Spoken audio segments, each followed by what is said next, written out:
Mateo, ang henyo, credit to the author. M 2011-20. Ang mga pangalan ng mga tauhan ay galing lang sa mga name generator, kaya kung meron mang pagkakatulad sa mga totoong pangalan ng tao, lugar at pangyayari, ito po ay sadyang nagkataon lamang. Sa itaas ng kawalan, dalawang figure ang nagbanggaan. Paulit-ulit na umatras si Yandel sa ilalim ng nakatiklop na pamaypay ni Benji, halos wala ng lakas para gumanti. Kung talagang lalaban siya ng walang ingat, maaari rin niyang saktan si Benji. Pero ang problema, suot ni Benji ang Chinghong Battle Armor sa kanyang katawan. Sa parehong pinsala, nagtamo siya ng 100%. 50% o kahit 30% lang ang mararanasan ni Benji. Kung patuloy na lalaban ng ganito, ang unang susuko ay maaaring siya lamang.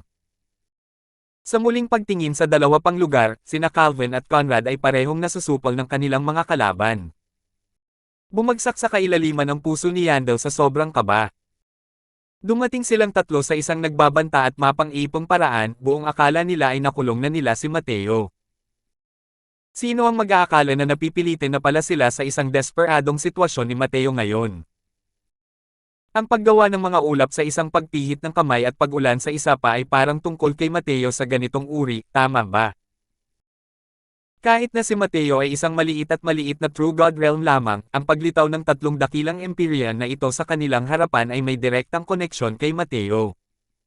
Bukod pa rito, kailan naging walang kwenta ang mga powerhouse ng Empyrean at mga kayamanan ng espiritu ng Empyrean? Sunod-sunod na dumating ang napakalaking puwersa, nagulo ang mga laman loob ni Yandel, halos gusto ng samuka ng dugo. Power! Sa wakas, hindi napigilan ni Yandel ang pagsuka ng dugo. Dahil sa magkakasunod na banggaan, nagtamo na siya ng malalaking pinsala sa loob ng katawan. Hindi pwede. Sa ganitong bilis, siguradong susuko ako rito. Mas malakas ang lakas ng lalaking ito kaysa sa akin, at mayroon din siyang tulong mula sa mga kayamanan ng Empyrean Spirit. Wala akong pagkakataon. Sa wakas naunawaan na ni Yandel ang sitwasyon. Mula sa pagpapalitan ng suntok hanggang ngayon, ang lakas ng pakikipaglaban na ipinakita ni Yandel ay higit na nalampasan ang imahinasyon ni Yandel. Paano naging baguhan ito nakakapasok lang sa Empyrean? Ito ay malinaw na isang matandang eksentriko na pumasok sa Empyrean sa loob ng maraming taon. Bahagya ng nahulaan ni Yandel sa kanyang puso na malamang na Empyrean realm si Benji. Dahil lang sa ilang kadahilanan, mahuhulog siya sa True God Realm. Pero sa ganitong paraan, mas lalo lang siyang nawala ng pagkakataon. Nagngingit-ngit si Yandel at sinabing, kung saan may buhay, may pag-asa. Umatras ka. Pagkatapos magsalita, umalangaw-ngaw ang banal na diwa ni Yandel, ginamit ang lakas para sumuso ng gatas, at sa wakas ay napilitan si Benji na umatras ng kaunti. At sinamantala niya ang pagkakataong ito para tumalikod at tumakas. Ngumiti lang si Benji ng malamig at sinabing, gusto mo bang sumama? Paano naging ganoon kadali? Para lang makita ang kanyang figure na kumislap at direktang hamarang sa daan ni Yandel. Nanliit ang mga mata ni Yandel at napasigaw siya sa gulat, special law. Hindi isang ordinaryong Empyrean powerhouse si Benji, alam din niya ang special law. Isang emosyong tinatawag na kawalan ng pag-asa ang kumalat sa puso ni Yandel. Nagngingit-ngit siya at sinabi kay Benji sa malamig na boses, kailangan mo ba akong pilitin sa kapwa pagkawasak? Kalmadong tiningnan siya ni Benji at sinabing, pagkasira ng isa't isa. Base lang sa iyo. Isa siyang dating isang peak Empyrean super powerhouse. Gaano kaya kalakas ang lakas niya kumpara kay Yandel? Bagamat halos kapareho lang ng kay Yandel ang kanyang kaharian sa kasalukuyan, taglay pa rin niya ang Chinghong Battle Armor ni Mateo at ang kanyang Carefree Jade Fan, ang dalawang Empyrean Spirit Treasures na ito. Kahit ano pa ang maging kahanga-hanga ni Yandel, hindi siya natakot kahit kaunti. Ikinumpas ni Benji ang kanyang kamay at muling umatake ng walang ibang sinabi. Naramdaman ni Yandel ang pangangilig ng kanyang anit. Dahil sa kawalan ng magawa, wala na siyang nagawa kundi harapin ang labanan ng pasibo. Gayunpaman, kahit na dominante ang panig ni Mateo, ang pagnanais na pabagsakin ang kabilang panig sa loob ng maikling panahon ay hindi rin magagawa. Ang labanan ng magkabilang panig ay tumagal ng 3 araw at gabi. Ang kasalukuyang si Yandel ay may magulo na buhok at magulo ang kanyang paghinga. Paano pa rin maituturing na Panginoon ng lungsod ang kanyang kilos? Bagkus, siya ay katulad ng mga pulubi sa tabi ng kalsada. Ang dalawa pang tao ay hindi rin gaanong mas magaling kaysa sa kanya, napilitan na silang mapunta sa isang desperadong sitwasyon. Mateo, isa akong Empyrean sa ilalim ng pamumuno ng Heavenly Emperor Extreme Nether. Nangangahas ka bang patayin ako? Kaya mong lumikha ng ilang Empyrean, pero kaya mo bang lumikha ng isang Heavenly Emperor? Kung papatayin mo ako, tiyak na hindi ka pababayaan ng Heavenly Emperor Extreme Nether. Ginamit ni Yandel ang huling lakas niya para umungal. Nang sandaling lumabas ang mga salitang ito, nagulat ang buong lungsod. Kung naiisip pa lang nila ang mga Empyrean, ang Heavenly Emperor ay lumampas na sa kanilang imahinasyon. Ang pagkakasala sa isang emperador sa langit, ang mga kahihinatnan ay lubhang nakakatakot. Sa tuktok ng mga pader ng lungsod, tumayo si Mateo sa ere, at malamig na sinabi, kahit palayain kita, maaari kayang hindi mo hanapin ang Heavenly Emperor Extreme Nether para kumuha ng mga karagdagang puwersa. Sa oras na iyon, ano ang gagamitin ko para pigilan ka? Dahil ganoon nga, mas mabuting patayin kita. Brother Bai, hindi mo kailangang magpigil, huwag kang mag-atubiling pumatay. Bahagyang tumango si Benji, ang puwersa sa kanyang mga kamay ay lalong bumibigat. Malinaw na hindi pa maaaring mamagitin ang alitan ng magkabilang panig. Hindi ba't biro na lang ang pagbabanto ulit ngayon? Ang mga bagay sa hinaharap, pag-usapan natin muli sa hinaharap. Bukod pa rito, may hinanakit sa puso si Benji. Kahit pa talagang mapatay niya si Yandel, maaaring hindi talaga magagalit ang Heavenly Emperor Extreme Nether. Kung tutusin, ang isang magiging 7-star alchemy god kumpara sa isang simpleng second firmament Empyrean, na mas mabigat, ay imposibleng hindi matukoy ng Heavenly Emperor Extreme Nether.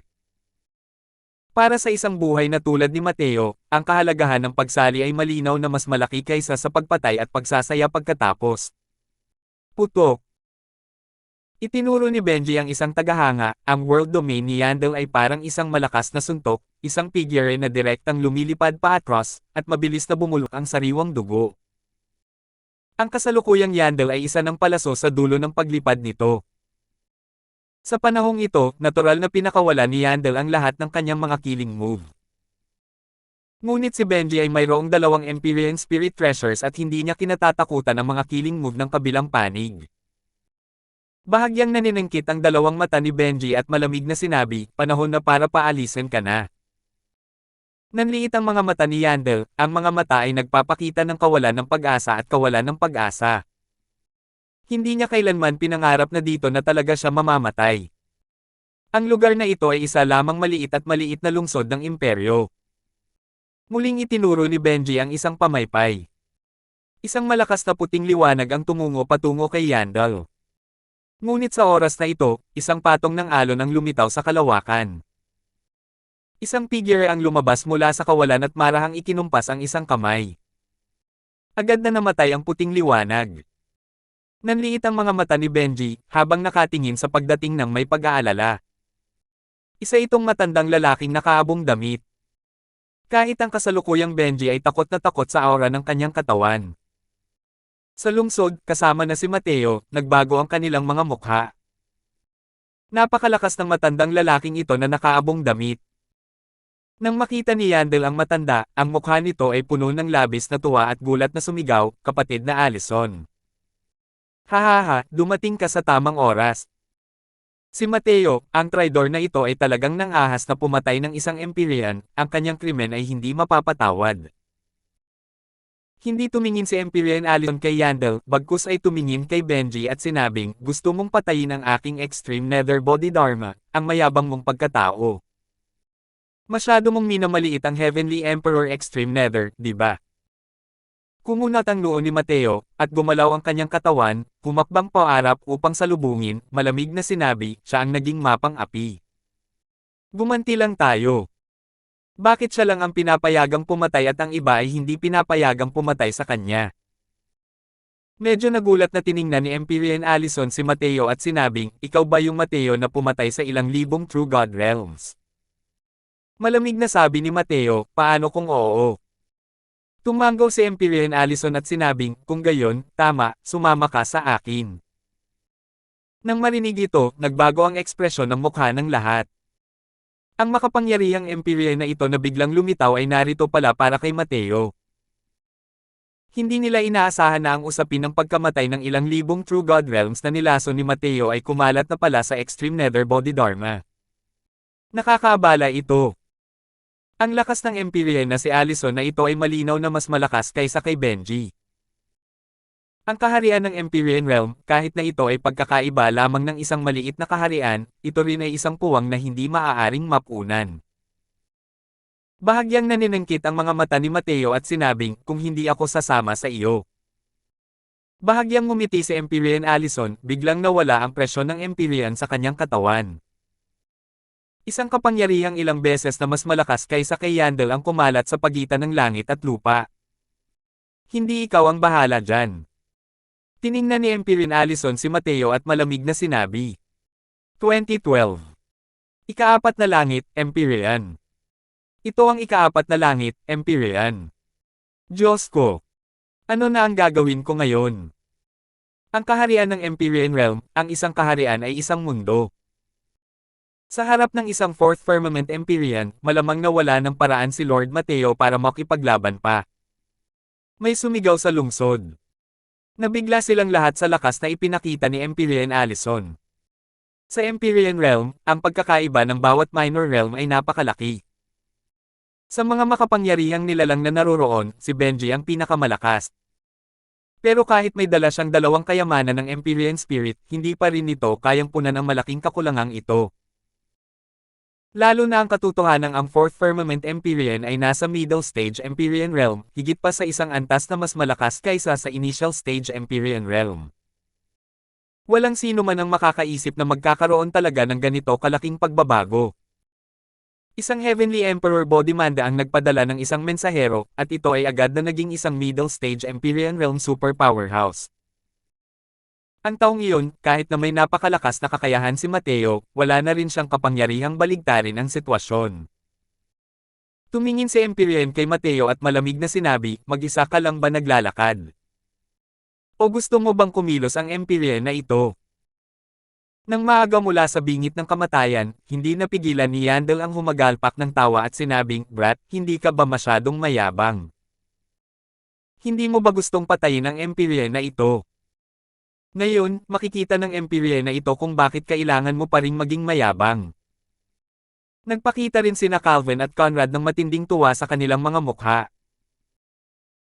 Ang pagbabagong ito mula sa matinding kalungkutan patungo sa labis na kagalakan ay sandaling nagpalimutan sa kanila ang kanilang pagkakakilanlan bilang mga Empyrean, at walang pag-aalinlangang humagalpak sa tawa. Mateo Punk, tiyak na wawasakin ka ng Empyrean na ito. Naggalit ang mga ngipin ni Calvin sa puot at sinabi. Bilang mga Empyrean powerhouse, hindi nila kailanman inakala na sila ay mawawalan ng pag-asa sa kamay ng isang True God Realm. Bagkus, si Empyrean Allison ang medyo nagulat na sumulyap sa tatlong tao, hindi alam kung bakit sila may ganitong matinding hinanakit. Nagmadali siyang lumapit. Paano niya naisip na ang tatlong dakilang Empyrean na ito ay nilikha ni Mateo ng mag-isa? Ang mga gustong pumatay sa kanila ay malinaw na ang tatlong magagaling na Empyrean powerhouse. Kahit papatayin ni Mateo ang libu-libong True God Realms, hindi rin naman aabot sa puntong kamuhian ng tatlong taong ito si Mateo ng ganito, di ba? Kung titingnan ng kanilang mga anyo, wala silang gaanong galit sa tatlong Empyrean powerhouse na iyon. Kakaiba ang sitwasyong ito. Samantala, hamarang si Hogarth sa harap ni Mateo at sinabi sa isang seryosong boses, Kapwa Dawist na si Allison, ako ang elder ng Stellar Hall ng Extreme Lock Great Imperial Capital, si Hogarth. Si Mateo ang matalik na kaibigan ng aking Extreme Lock Great Imperial Capital. Sigurado ka bang gusto mong pahirapan ang aking Extreme Lock Great Imperial Capital? Nagsalita rin si Laysen, si Mateo ang head elder ng aking Alchemy Celestial Pavilion, nakikipag-usap bilang mga kapantay ni Empyrean Feather.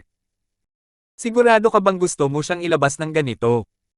Sa wakas ay nagbago ang ekspresyon ng mukha ni Allison.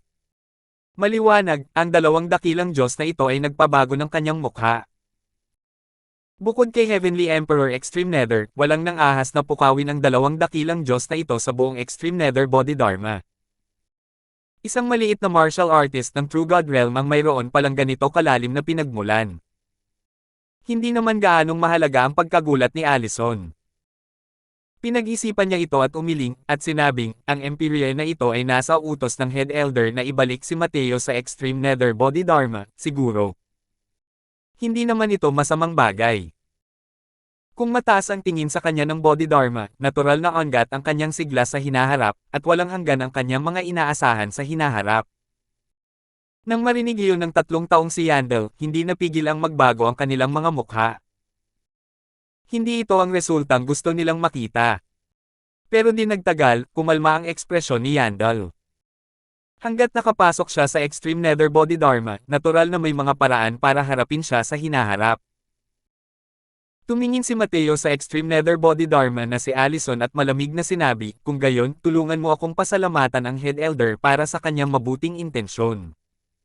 Pero, itong si Crosswell ay walang planong pumunta sa Extreme Nether Bodhidharma. Kumunat ang noo ni Empyrean Allison nang marinig iyon.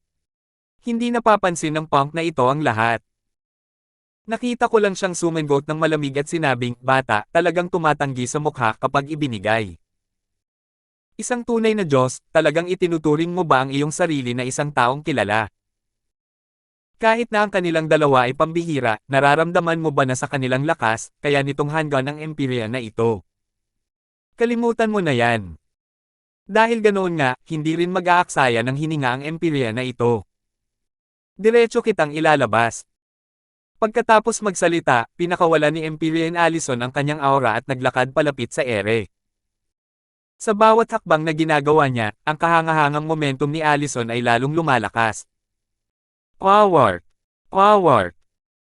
Sa wakas, hindi na ito nakayanan ni na Hogarth at Layson at samuka ng isang subo ng dugo. Ang laki ng pagkakaiba. Tumabi ka.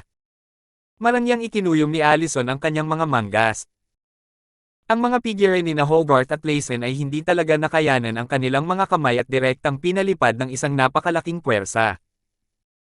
Nang walang 2 taong hamarang sa unahan, agad na naramdaman ni Mateo ang isang nakakatakot na presyon mula sa unahan. Ang presyon ng isang 4th Firmament Empyrean ay masyadong nakakatakot, dinudurog siya hanggang sa maglangit-ngit ang kanyang mga buto. Tumingin ng diretso si Allison kay Mateo at mahinahong sinabi, Brat, masyado kang walang pakundangan. Sa tingin mo ba may ilang Empyrean na sumusuporta sa iyo, pwede mo bang baliwalain ang Empyrean na ito? Sinasabi sa iyo ng Empyrean na ito, ang lakas ng isang Empyrean ay hindi kayang talunin. Ngayon, sumama ka sa akin. Pagkatapos magsalita, direktang inabot ni Allison ang kanyang kamay at hinawakan si Mateo. Ang world domain na sumulong na parang isang malakas na alon ay dinurog si Mateo hanggang sa nawalan siya ng kahit kaunting lakas para gumanti. Gayunpaman, biglang natuklasan ni Allison na may bahid ng mapang uyam ng ngiti ang sumilay sa mga labi ni Mateo, ang kanyang mga titig ay puno ng pagkaaliw. Biglang nagbago ang mukha ni Allison, at biglang umatras ang kanyang anyo. 2 figure ang lumabas mula sa kawalan, isang matanda at isang bata. Tumingin ang matanda kay Allison at malamig na sinabi, ang matandang ito ay si Claudius. Kapatid na Allison, pakiusap na huwag kang magalit at itaas ang iyong kamay bilang awa. Nagbago ang mukha ni Empyrean Allison at nagulat siyang sumigaw, ikaw.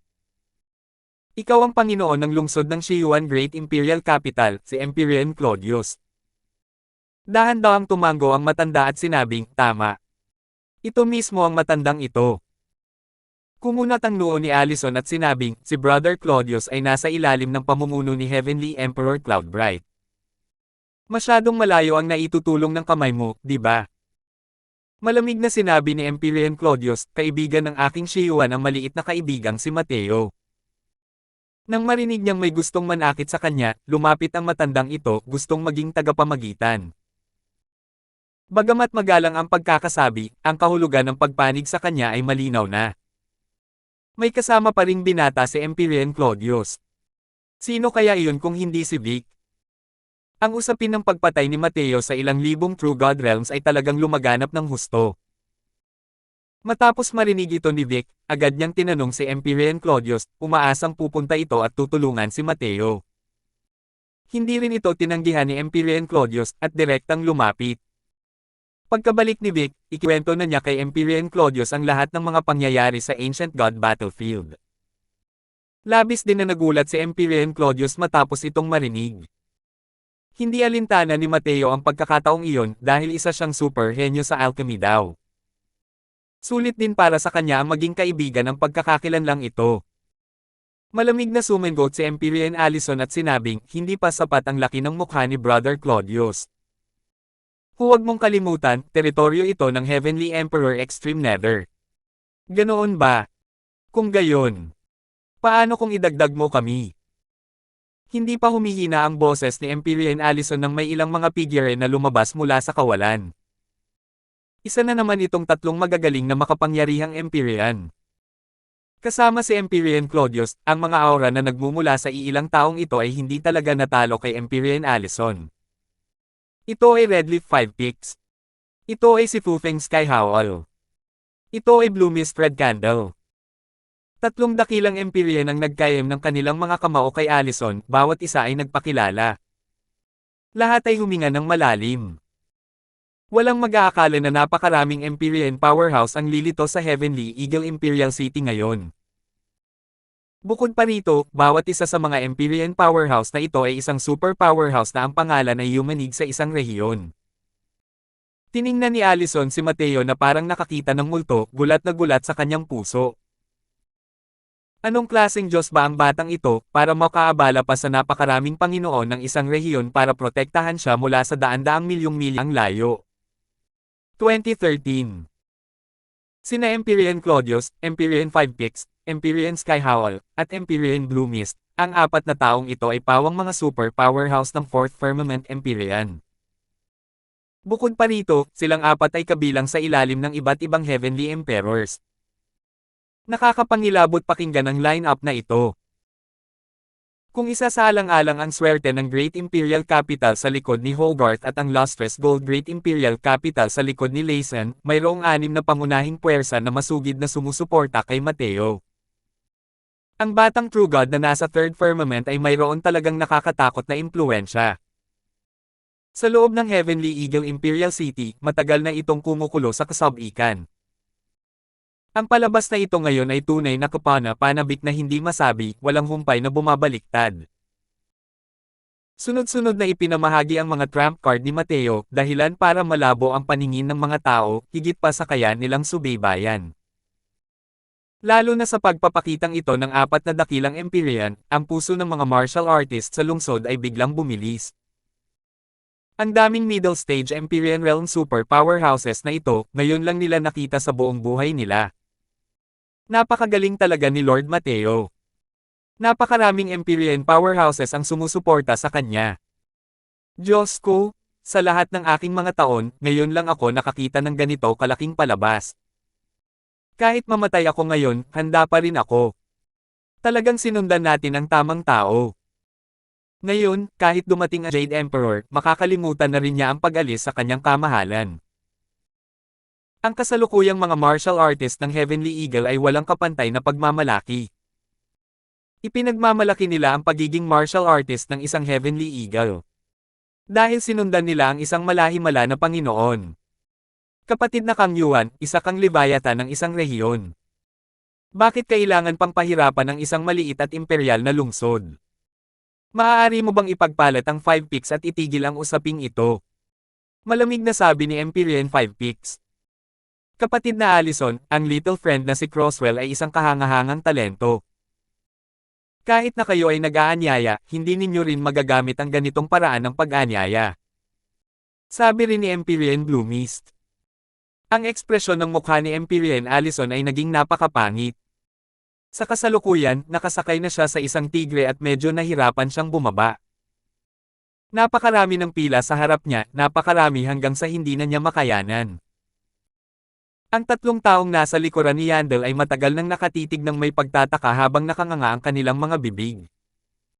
Silang tatlo ay lubos na namangha sa mga pamamaraan at koneksyon ni Mateo.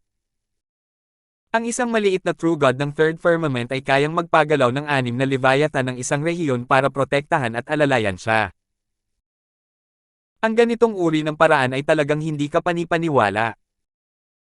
Nagngingit-ngit si Empyrean Allison at sinabi sa malamig na boses, "Mga kapwa Dawista, ang pag-arte mo ng ganito ay labis na pagmamaliit sa aking extreme nether body dharma.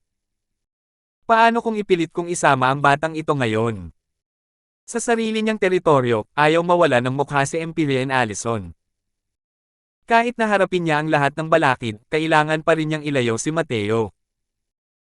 Sa oras na ito, dahan-daang lumingon si Empyrean Claudius, tumingin kay Mateo, at nakangiting sinabi, "Kaibigang Mateo, isa lamang itong lungsod.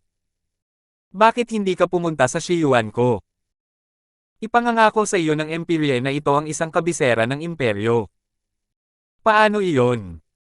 Sa oras na iyon, kahit gawin mo ang gusto mo sa kabisera ng imperyo, walang sino man ang makikialam sa iyo."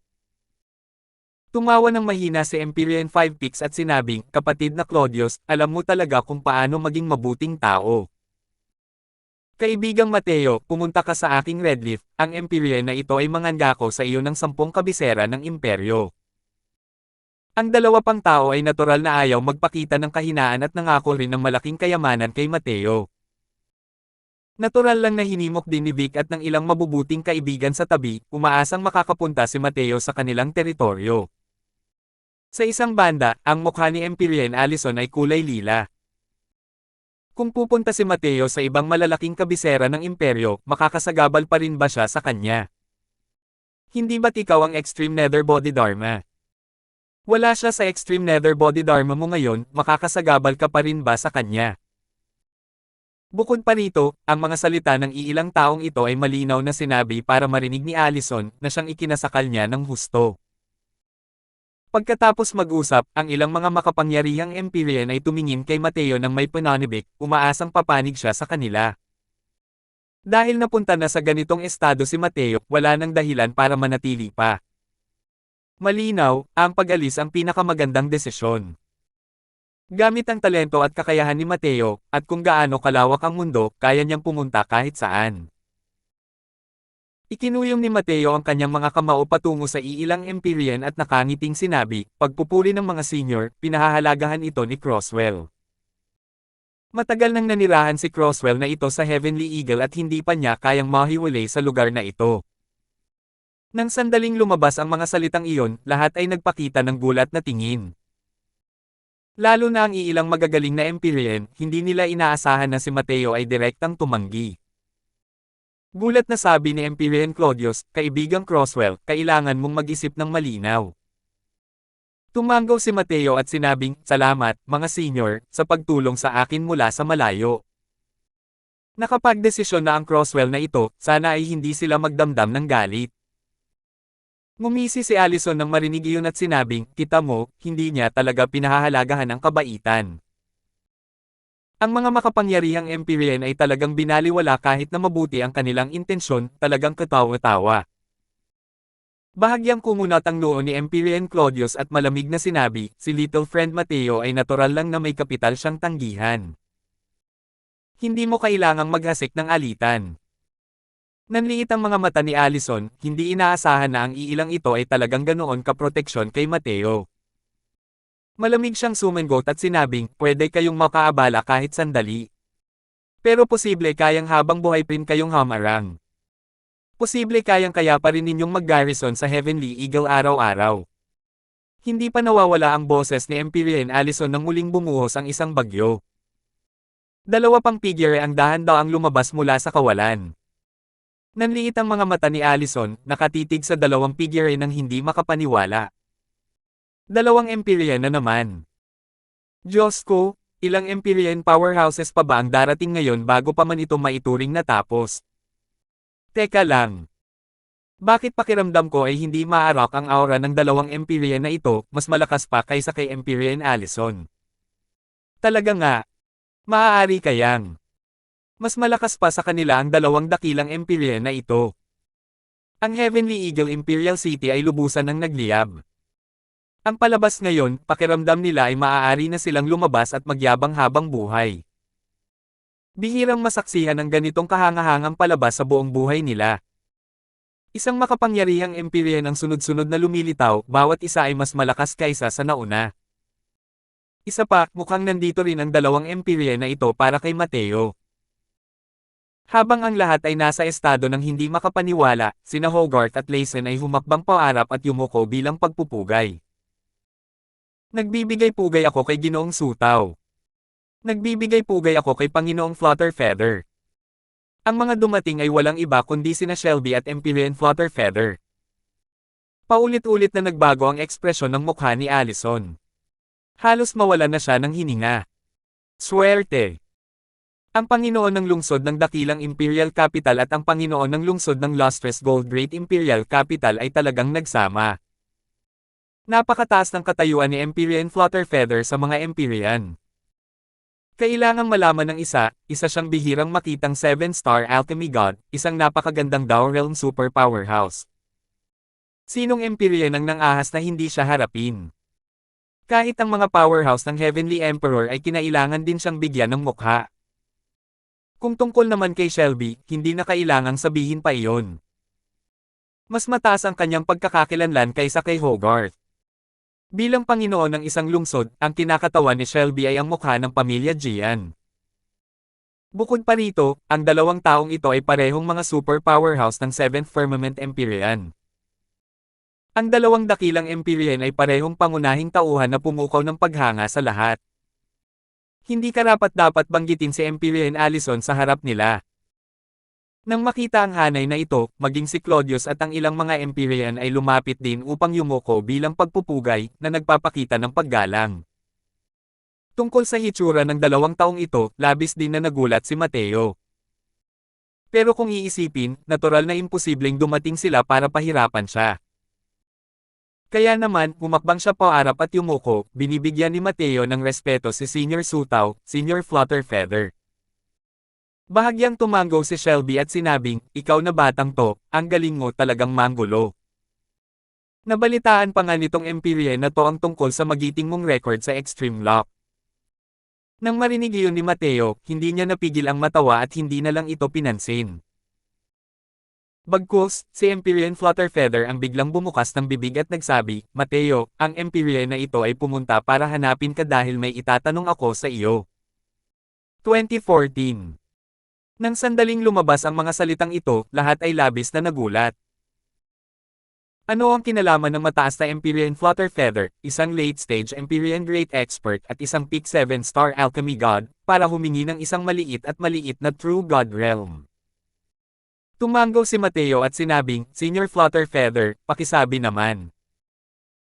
Ibinuka ni Empyrean Flutterfeather ang kanyang bibig at sinabing, pagkalipas ng 3 taon, ang 7 dakilang tugatog ng Alchemy Holy Land sa antas ng Empyrean sa southern border ay sama-samang mag-oorganisa ng isang Alchemy Summit. Sa oras na iyon, magkakaroon ng hindi mabilang na mga henyo sa alchemy na magtitipon sa Cloudfield Great Imperial Capital. Interesado ka ba? Hindi pa rin nakapagpapahayag si Mateo, pero gulat na sabi ni Allison, Cloudfield Summit. Kayo. Nandito kayo para imbitahan si Mateo na lumahok sa Cloudfield Summit. Ang Heavenspan World ay nakasentro sa bundok Heavenspan, na nahahati sa 5 hangganan, silangan, timog, kanluran, hilaga, at gitna. Ang lugar kung saan naroon ang Heavenly Eagle ay ang southern border. Napakalawak ng teritoryo ng southern border, ngunit kakaunti lang ang mga kayang iproklamang nangungunang banal na lupain ng alchemy. Ang southern border ay mayroong kabuang 7 dakilang kabisera ng imperyo ng alchemy na matagal nang nagtamasa ng magandang reputasyon at kilala bilang mga tugatog na banal na lupain ng alchemy. At sa kanila, ang reputasyon ng Cloudfield Great Imperial Capital ang nasa tugatog ng kapangyarihan at karelegan. Ang Alchemy Summit na sinimulan ng Cloudfield Great Imperial Capital ay nangyayari kada 5,000 taon. Ito ay isang mahalagang bagay sa mundo ng alchemy ng southern border. Ang pangalan nito ay Cloudfield Summit. Ang mga alchemist na nakasali sa Cloudfield Summit ay pawang mga henyo sa alchemy. Ang ikinagulat ni Allison ay, anong klaseng pagkakakilanlan mayroon si Empyrean Flutterfeather? Para personal na imbitahan si Mateo na lumahok sa Cloudfield Summit. Kailangang malaman ng isa, ang lustrous gold Great Imperial Capital ay isa sa 7 dakilang banal na lupain ng alchemy. Bilang Panginoon ng isang banal na lupain ng alchemy, gaano kagalang-galang ang katayuan ni Empyrean Flutterfeather. Pero ngayon, personal siyang tumakbo papunta sa Heavenly Eagle para imbitahan ang isang maliit na True God Realm. Paano siya hindi mabibigla nito? Sino ang mag-aakala na bahagyang umiling si Empyrean Flutterfeather at sinabing, sasali ito sa Cloudpeel Summit pero hindi ito katulad ng iniisip mo. Sa lakas ni Mateo, sasali siya sa Cloudpeel Summit parang pang-aapi iyon sa mga tao. Lumipat ang tingin ni Allison at bumulong, "Be bullying people." Medyo hindi niya maintindihan kung bakit ang isang simpleng tunay na Diyos ng ikatlong firmament ay nang-aapi sa mga tao. Sa Cloudpeel Summit, dapat ay marami ng taglay ang mga henyo sa alchemy sa ganitong antas. Masyadong kapansin-pansin ang pagkalaso ni Mateo sa ilang libong True God powerhouses sa pagkakataong ito.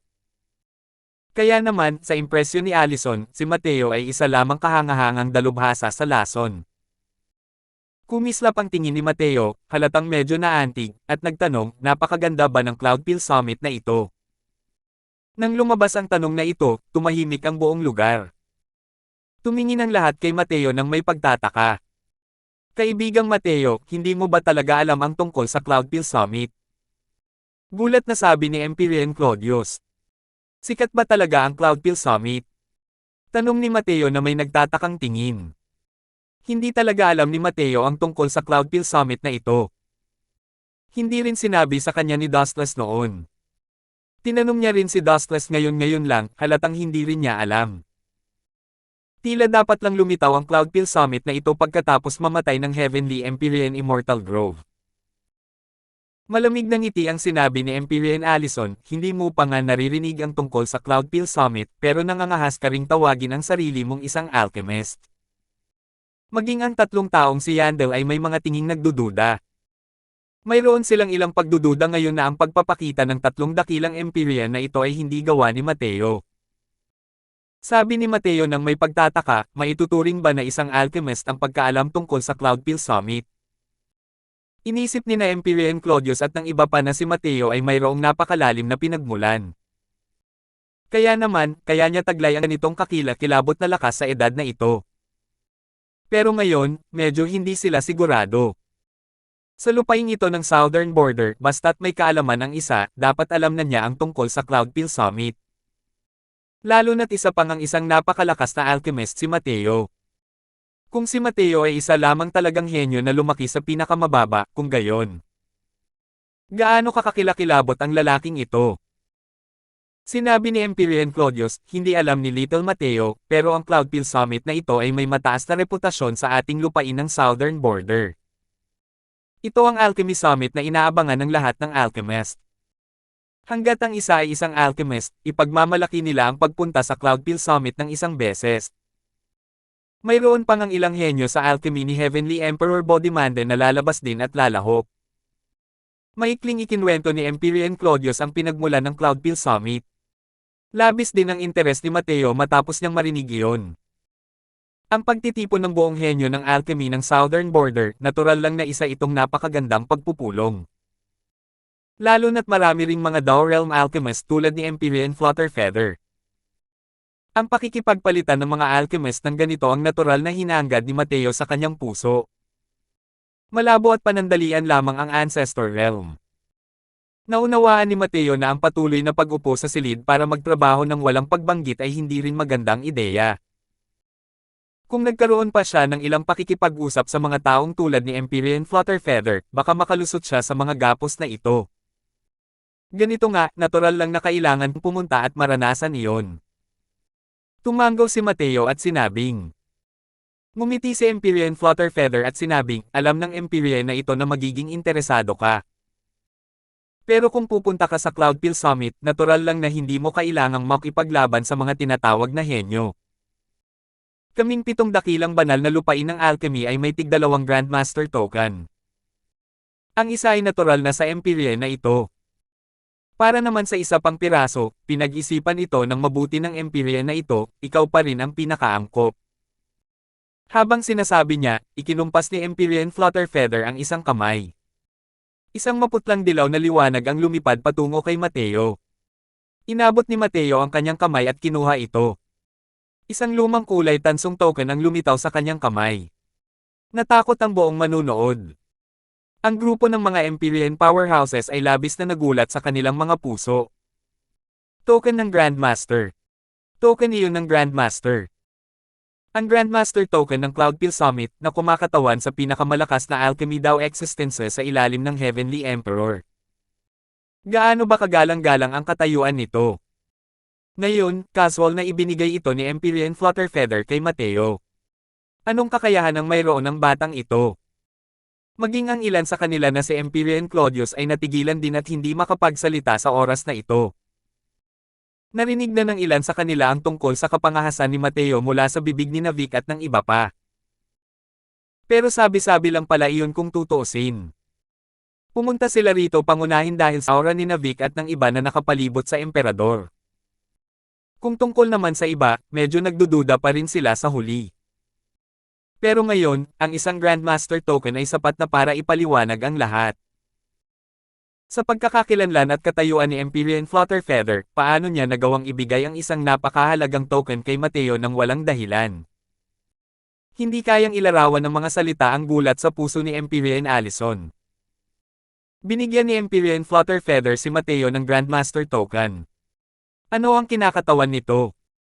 Kinakatawan nito na kinilala ni Empyrean Flutterfeather na ang katayuan ni Mateo ay maaaring kapantay na niya. Ito ay masyadong nakakatakot. Gaano kagalang-galang ang katayuan ni Empyrean Flutterfeather? Kahit sa harap ng Heavenly Emperor Extreme Nether, nakakapagsalita rin si Empyrean Flutterfeather ng pantay. Kahit na si Empyrean Flutterfeather ay isa lamang makapangyarihan na Empyrean, ang kanyang posisyon sa mundo ng alchemy ng Southern Border ay hindi mapapalitan.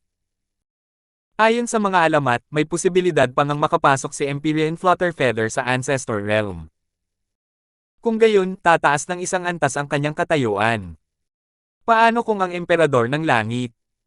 Kailangan din ng mga Heavenly Emperor ng mga medicinal pills. Hindi niya kailangan ng rank 7 divine pills, pero hindi ba kailangan ito ng mga nasasakupan niya? Kung walang mga gamot, ano ang gagamitin nila para makuha ang kapangyarihan ng mga Empyrean? Kaya naman, ang katayuan ni Empyrean Flutterfeather ay napakataas sa Southern Border at hindi man natalo sa mga Heavenly Emperor. Ngunit ang isang dakilang Diyosa ay nakikipag-usap pala bilang kapantay ni Mateo. Ito. Masyado itong nakakasira. Paano nagkaroon ng ganito kalakas na kakayahan ng isang tunay na Diyos ng ikatlong langit? Ang problema ay hindi niya talaga alam ang tungkol sa Cloudpil Summit. Anong klaseng kakatwang nilalang ang ginawa ng Heavenly Eagle Imperial City? 2015.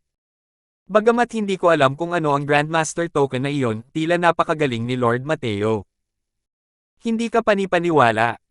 Si Empyrean Flutterfeather yan. Si Empyrean Flutterfeather ay nakikipag-usap pala bilang kapantay ng ating Panginoon. Hehe, pakiramdam ko, hindi magtatagal, ang Heavenly Eagle Imperial City ay magiging ikawalong Great Peak Alchemy Holy Land ng Southern Border. Sa loob ng kasalukuyang Heavenly Eagle Imperial City, mayroong ilang 4-star at 5-star alchemy gods. Natural lang na hindi sila magiging banyaga sa Empyrean Flutterfeather. Nang lumitaw si Empyrean Flutterfeather, bawat isa sa kanila ay labis na nagulat. Pero kalaunan, may nangyaring mas ikinagulat pa nila. Si Empyrean Flutterfeather ay nakikipag-usap pala kay Mateo bilang kapantay niya. Anong klaseng karangalan ito? Kailangang malaman ng isa, kahit para sa mga ordinaryong Empyrean powerhouse, si Empyrean Flutterfeather ay hindi rin isang taong basta na lang nilang makakasalamuha at makakausap. Lubusang sumabog ang Heavenly Eagle Imperial City ngayon. Ang ganitong uri ng pakiramdam ng karangalan ay itinuturing na ganap na nakaugat sa kanilang dugo. Sinukat ni Mateo ang token ng Grandmaster, ngunit iniunat ang kanyang dalawang kamay at sinabing, Senior Flutterfeather, gusto ko talagang pumunta, pero tingnan mo muna. Sa sitwasyong ito, hindi ako makakapunta kahit anong mangyari. Ang tingin ng lahat ay sama-samang nakatuon kay Allison. Ang kanyang ekspresyon ay agad na naging napakapangit. Sa pagkakataong ito, si Shelby na kanina patahimik ay biglang kumaway kay Allison at sinabing, wala ka nang pakialam dito. Maaari ka nang bumalik. Nagbago ang ekspresyon ni Allison at sinabi niya, Empyrean Sutaw, kahit na iginagalang ang iyong katayuan, huwag mong kalimutan na ang lugar na ito ay teritoryo ni Lord Extreme Nether. Masyado mong inaapi ang mga tao sa ganitong paraan. Bilang isang middle stage Empyrean Realm powerhouse, si Allison ay palaging mataas at makapangyarihan. Pero ngayon, nakaramdam siya ng isang hindi pa naganap na kahihiyan. Sa kalangitan sa ibabaw ng isang maliit na lungsod ng imperyo. Ang lugar na ito ay malinaw na teritoryo ng Heavenly Emperor Extreme Nether, ngunit sa totoo lang ay inuutusan siya ayon sa kagustuhan ng iba. Hindi lang talaga ganoon kadaling pakisamahan si Shelby. Malamig siyang sumingot at biglang ipinagpag ang kanyang mga manggas ng may pagmamalaki. Isang napakalaking puwersa na kayang magpabagsak ng mga bundok at magpabaligtad ng mga dagat na dinurog patungo kay Allison. Nagbago ang mukha ni Allison, agad na naghanda ng hakbang upang salubungin ang kalaban. Ngunit nang makipag-ugnayan sa napakalaking puwersang ito, agad na nag-iba ang world domain at martial technique ni Allison. Putok! Lumipad pa atras ang figure ni Allison. Punong-puno na ng sariwang dugo ang kanyang dibdib. Humph! Sino ka ba sa akala mo?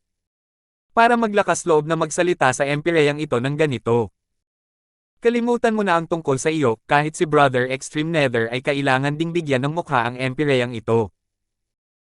Kung hindi dahil sa pagiging nasa teritoryo ni Brother Extreme Nether, sa tingin mo ba ay makakatayo ka pa rito ng buhay? Malamig na sabi ni Shelby kasabay ng isang malamig na pagsinghot. Sina Yandel, Cavan, at Conrad, ang 3 taong ito, ay hindi man lang nang ahas na huminga ng malakas sa oras na ito. Masyadong malakas ang huling yugto ng Empyrean Realm. Kahit si Allison ay hindi rin nahadlangan ang casual na pag-atake ni Shelby. Kung susulong sila, papatayin niya sila sa isang bugalang. Si Allison ay may nakamamatay na puting mukha, halatang nagtamo na ng matinding pinsala. Malamig na sabi ni Shelby, tungkol kay Brother Extreme Nether, ang Empyrean at Flutterfeather na ito ay nakarating na sa kabilang panig. Ang Heavenly Eagle Imperial City na ito ang magiging teritoryo ni Mateo sa hinaharap. Kung may pumunta rito at kumilos ng walang pakundangan ng tao, ibig sabihin ay nagiging kaaway na niya ang Empyrean na ito. Kailangan nilang timbangin ang kanilang mga sarili. Ngayon, maaari na kayong maligaw. Nagbago ang mga mukha ni na Allison at ng iba pa, hindi inaasahan na sina Shelby at Empyrean Flutterfeather ay talang pumunta upang hanapin ang Heavenly Emperor Extreme Nether para sa isang maliit na Mateo. Ganoon ba talaga ka hindi ka panipaniwala ang batang ito? Sa mismong sandaling ito, ang patuloy na pananatili ay mangangailangan din ng gulo. Nagngingit-ngit si Allison at sinabing, Tara na. Pagkatapos magsalita, ang kawalan ay umalangaw-ngaw. Naglaho ang figure ni Allison. Paano nagawa ni Yandel na manatili roon ang 3 tao? Agad silang tumakas patungo sa kawalan. Sa sandaling umalis ang ilang taong ito, dumagundong ang malalakas na hiyawan sa lungsod. Ang laban ngayon ay labis na nakakaengganyo. Ang mga mapagmataas na soberano ng mga dakilang kabisera ng imperyo at mga bodhidharma ay wala ring magagawa sa kanila. Bukod pa rito, pagkatapos ng araw na ito, ang Heavenly Eagle Imperial City ay magiging isang malayang kaharian sa katotohanan pati na rin sa pangalan. Sa isang pinunong nagmamahal sa kanyang mga mamamayan tulad ni Mateo, paano sila hindi magsasaya? Nang makita ang pagganap ng mga martial artists sa lungsod, maging sina Shelby at Empyrean Flutterfeather, ang mga super powerhouse na ito, ay labis ding nagulat. Hindi nila inakala na ganito pala kataas ang prestihiyo ni Mateo sa lungsod ng imperyo na ito. Hindi maaaring pekay ng hiyawan ng mga martial artist na nagmumula sa kaibuturan ng kanilang mga puso. Tunay nilang sinuportahan si Mateo at hindi sila basta-basta gumagawa ng mga bagay-bagay. Ang ganitong uri ng sitwasyon ay halos napakahirap makita sa ibang mga lungsod. Kinuyom ni Mateo ang kanyang mga kamao sa grupo ng mga Empyrean at sinabing, mga senior na tumutulong mula sa malayo, walang katapusang nagpapasalamat itong si Crosswell. Sa hinaharap kung mayroong anumang isyo kung saan kailangan ninyo ang Crosswell na ito, huwag mag-atubiling magsalita. Talagang hindi tatanggihan ng Crosswell na ito. Tumawa ng mahina si Empyrean Claudius at sinabing, napakagalang naman ng kaibigang si Mateo. Narinig ng Empyrean na ito si Vic na binanggit niya na ipinagtanggol mo sila hanggang kamatayan sa loob ng Ancient God battlefield. Kung hindi, matagal na sana silang namatay, at maglalaho ang kanilang daw. Higit sa lahat, ang batang iyon ay nakalusot sa Emperador surmounting aura. Batay pa lang dito, kailangan ding gawin ng Empyrean na ito ang paglalakbay na ito. Hindi ba? Guo Jingyang, itong batang to, akala ko maganda na kung makakarating siya sa peak Imperial Aura. Sino ang mag-aakala na direktang nakakalusot ang batang ito sa Emperador surmounting aura, hahaha. Tumawa ng malakas si Empyrean 5 Peaks at sinabi. Bagamat ganoon ang sinabi ng iilang Empyrean, matagal na silang natutuwa sa kanilang mga puso. Ang pagkakaroon ng kakayahang bumuo ng magandang relasyon sa isang napakalaking master ng alchemy sa pamamagitan ng paglabas sa pagkakataong ito, itinuturing din itong sulit. Kahit na lahat sila ay mga Empyrean powerhouse, pareho lang sila ng mga Heavenly Emperor powerhouse, kailangan din nila ng rank 6 Divine Pills. Higit sa lahat dahil sa nakakatakot na talento ni Mateo at sa pakikipag-usap niya bilang kapantay ni Empyrean Flutterfeather, gaano kakilakilabot ang lakas niya sa alchemy. Sa hinaharap hanggat makakarating siya sa Empyrean Realm, hindi ba't isa siyang tunay na 7-star alchemy god? Ang ganitong pag-iral, ang kakayahang bumuo ng mabuting relasyon ay natural lamang na kanilang hilingin. Kung hindi, paano mabibigyan ng mga powerhouse ng Heavenly Emperor ng mukha si Empyrean Flutterfeather? Ngumiti si Mateo at sinabing, masyadong magalang ang mga senior. Sa Ancient God Battlefield, sa ganoong klaseng lugar, dapat tayong magtulungan. Kung hindi naman ayaw ng mga senior sa Heavenly Eagle, bakit hindi muna umupo sa City Lord Manor at uminom ng isang tasa ng magaspang na alak bago umalis? Ngumiti si Empyrean Claudius at sinabing, bagamat maliit ang lungsod, kasya naman kayo rito, ang dakilang Buddha na ito. Mga Ginoo, pumunta kayo rito at umupo. Tumawa si Empyrean Skyhowl at sinabing, syempre. Natural lang na hindi ordinaryong produkto ang alak ni Master Mateo, paano ito mamimiss ng Empyrean na ito? Nang makitang tinatawag ng kanilang Panginoon ang mga makapangyarihang Empyrean na ito bilang magkapatid, mas lalong ipinagmalaki ng mga martial artists sa lungsod ang kanilang mga sarili. Ngumiti si Mateo at sinabi kay Benji, kapatid na bay, kailangan kitang abalahin para dalhin ang mga nakatatanda sa City Lord Manor at hayaan silang matikman ang dreamlike wine na itinago ko. Bahagyang tumango si Benji at sinabi sa iilang tao, mga Ginoo, sumunod po kayo sa akin. Pagkatapos umalis ng ilang tao, sina Mateo, Shelby, at Empyrean Flutterfeather na lang ang natira sa labas ng lungsod. Tumingin si Shelby kay Mateo at malamig na sinabi, sa pagkakataong ito, maituturing na itong kabayaran sa iyong pabor, hindi ba? Tungkol sa paglabas ni Shelby, labis din na nagulat si Mateo. Naisip pa niya na may matinding hinanakit sa kanya si Shelby. Hindi niya inaasahan na personal pala itong lumapit sa pagkakataong ito para hanapin ang Heavenly Emperor Extreme Nether. Sa hinaharap, ang Heavenly Eagle Imperial City ay maituturing na wala ng problema sa hinaharap. Huho, anong sinasabi ng senior? Ang pabor ngayon, natanggap na ni Mateo, sabi ni Mateo habang nakahawak ang mga kamay. Siya, si Mateo, ay palaging malinaw na nagpapakita ng pagkakaiba sa pagitan ng pasasalamat at hinanakit. Ang nangyari noong nakaraan ay si Shelby nga na sumobra. Pero sa huli, siya ang biyenan ni Hogarth. Natural lang na hindi ito masyadong ipagtatawad ni Mateo. Sa pagkilos niya sa pagkakataong ito, malaking tulong talaga si Shelby. Natural lang na kailangang tanggapin ni Mateo ang pabor na ito. 2016. Gayunpaman, sa tabi niya, bahagyang natatakot si Empyrean Flutterfeather sa kanyang puso. Hindi niya lubos inakalang sa pagpunta niya sa Heavenly Emperor Extreme Nether doon sa pagkakataong ito ay makakasalubong niya si Shelby. Sa southern border, ang posisyon ni Shelby ay mas mataas lamang at hindi mas mababa kaysa sa kanya. Kailangang malaman ng isa, sa likod ni Shelby ay ang pamilya Jian, ang napakalaking higanting ito. Bagamat makapangyarihan ang Heavenly Emperor Myriad Treasure, kumpara sa Heavenly Emperor Profound Secrets, napakalaki ng pagkakaiba. Hindi niya inaasahan na si Mateo ay may ganito pala kalalim na ugnayan sa pamilyang Jian. Bukod pa rito, habang pinag-uusapan sina Shelby at Mateo, ang sama ng loob ay talagang malalim. Ang itsura mo ay hindi ka nais-nais sa paningin ko, pero wala rin akong magagawa sa iyo. Ito ay napakakaiba.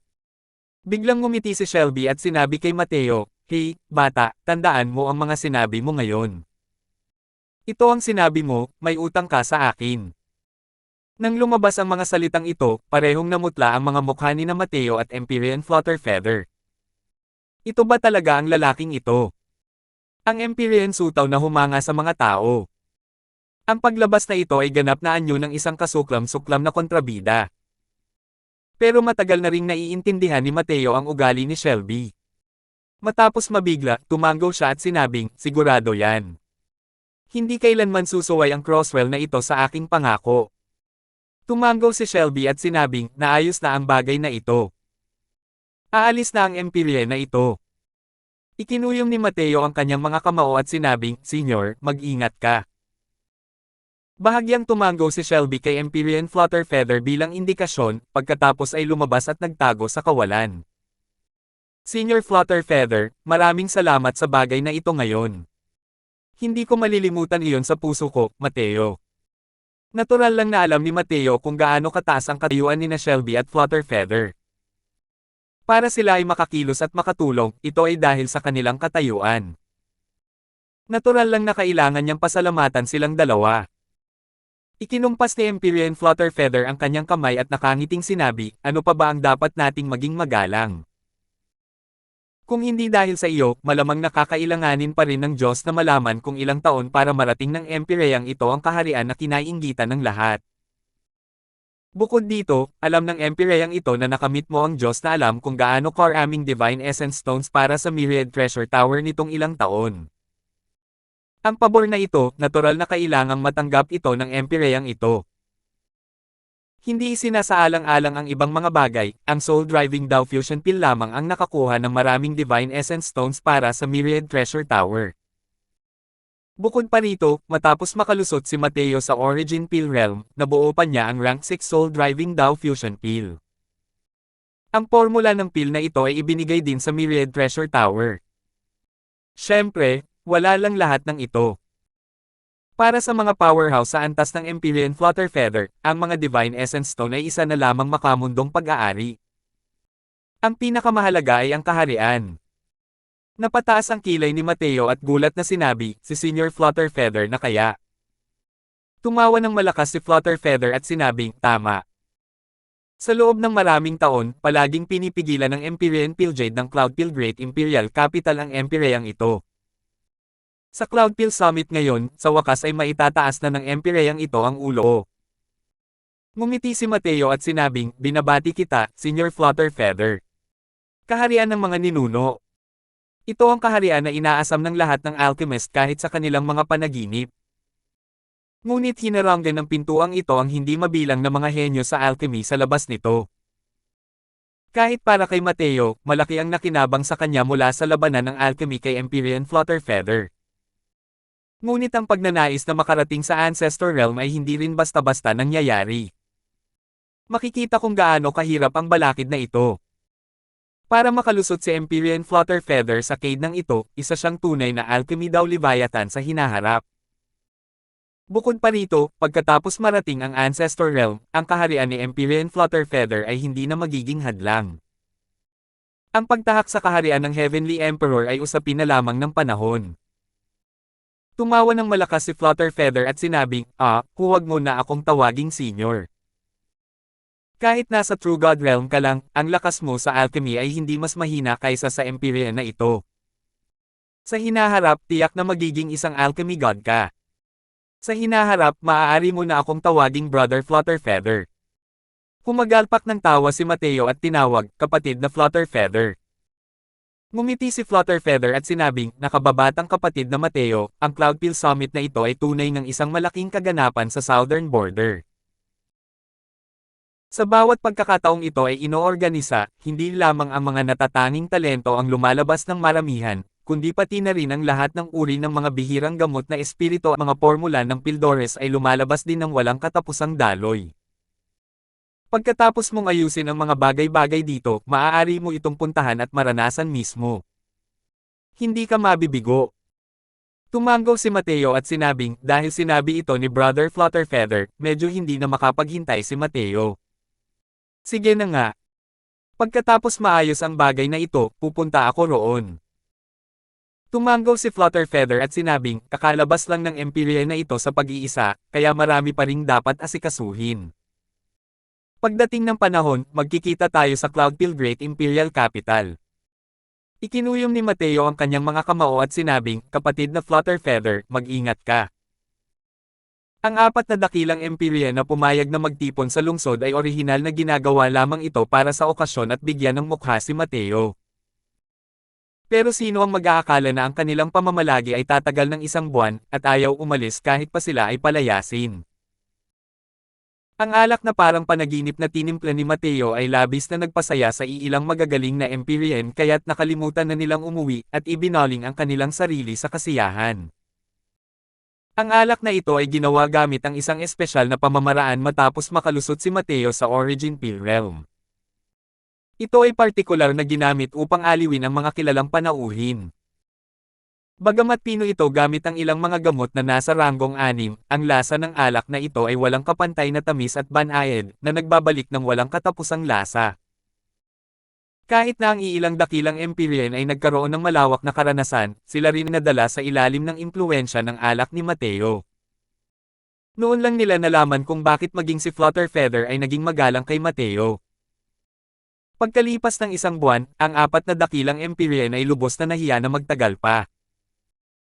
Kaya naman, ang bawat isa ay nagdala ng 10 tangke ng masarap na alak at umalis sa Heavenly Eagle Imperial City ng may pag-aatubili. Pagkatapos ng 1 buwan, halos nanirahan na rin si Mateo sa Heavenly Eagle Imperial City.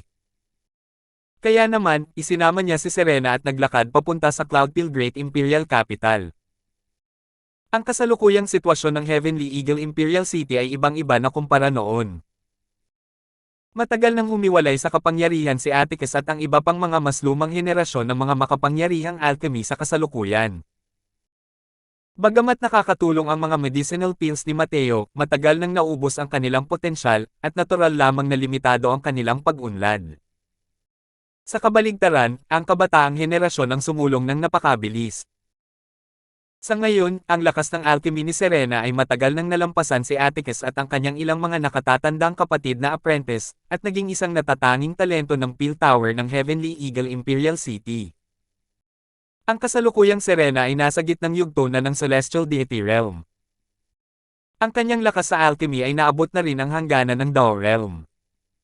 Sa kabataang henerasyon, wala siyang kapantay. Habang naglalakad sa daang ito, napakalaki ng impluwensya ni Mateo sa kanya.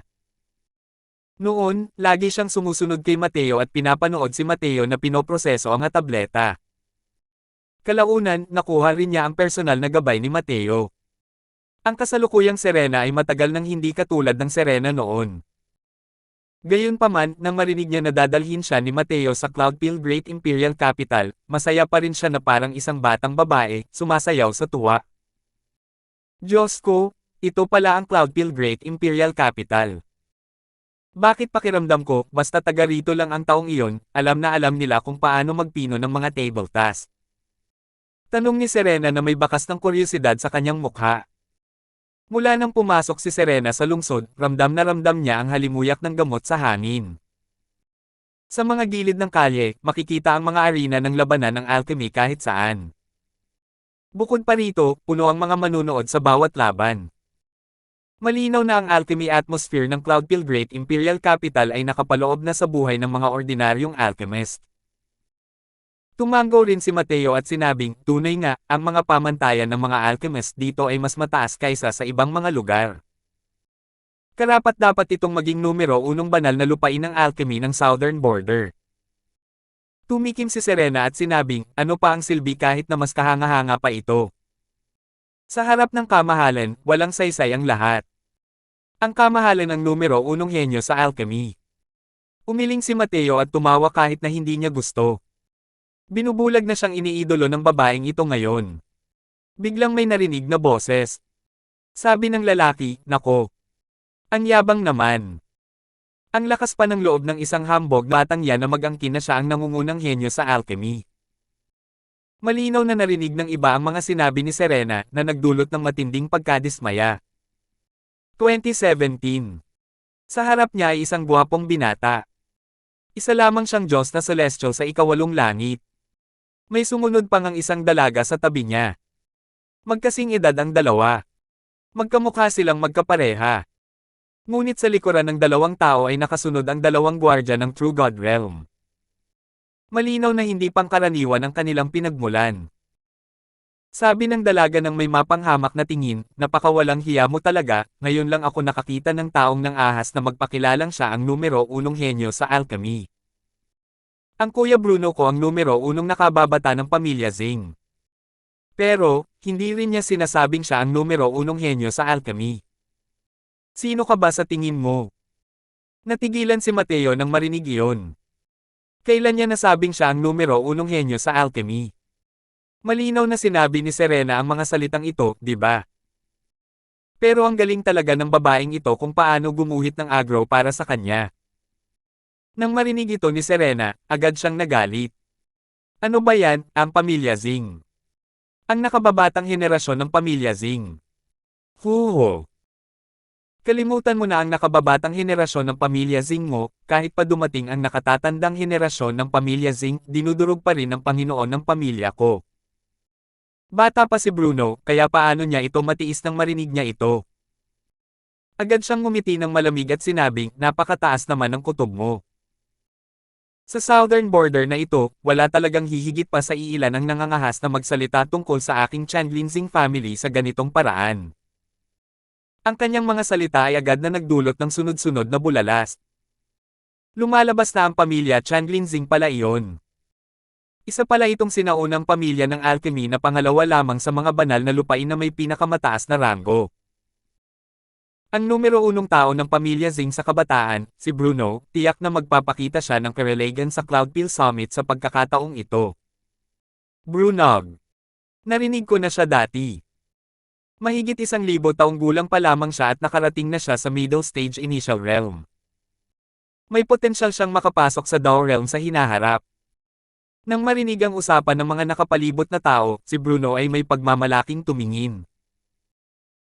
Ang lakas ng pamilyang Zing ng Chanlin Great Imperial Capital sa mundo ng alchemy ng Southern Border ay isang pag-iral na pangalawa lamang sa 7 dakilang banal na lupain na ito. Ang ninuno ng pamilya Zing ay isa ring bihirang makitang 7-star alchemy god. Makikita agad ang kanilang katayuan.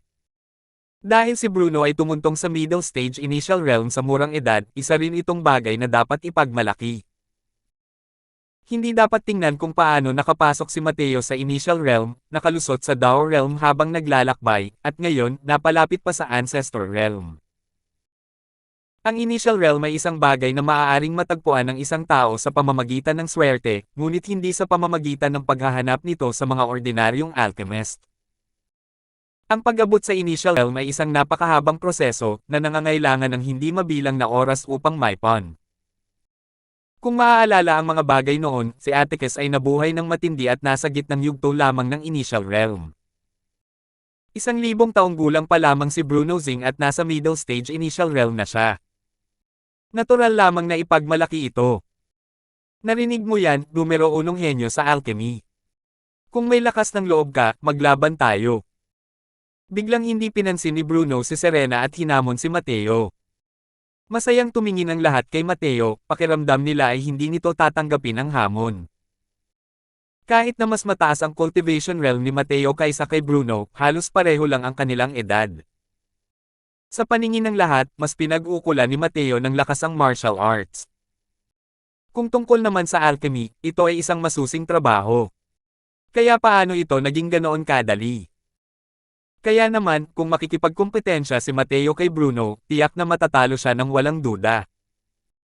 Tutal, ang makatagpo ng ganitong uri ng henyo sa alchemy, ang kahihinatnan lamang ay ang pagiging Madoraj. Umiling si Mateo at hindi napigil ang matawa habang sinasabing, nakikipagkumpetensya sa akin. Hindi ka pa sapat na kwalipikado. Serena, Terena. Tulad ng sinabi niya, tumalikod si Mateo at akmang aalis na. Kalimutan mo na si Bruno, isang maliit na celestial deity realm, kahit ang kalaban ay isang peak 6-star alchemy god, kaya rin ni Mateo na durugan ang tao ng walang anumang problema. Kailangang malaman ng isa, nakipaglaban si Mateo sa alchemy kay Empyrean Flutterfeather hanggang sa magtabla ang laro. Bilang isang maliit na Xingqiu, hindi talaga siya maaaring maging interesado.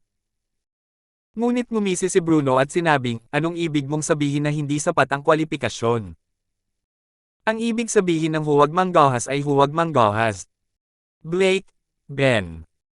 Gumalaw ang mga figure ng dalawang True God realm na iyon, hinaharangan ang daanan ng dalawang tao.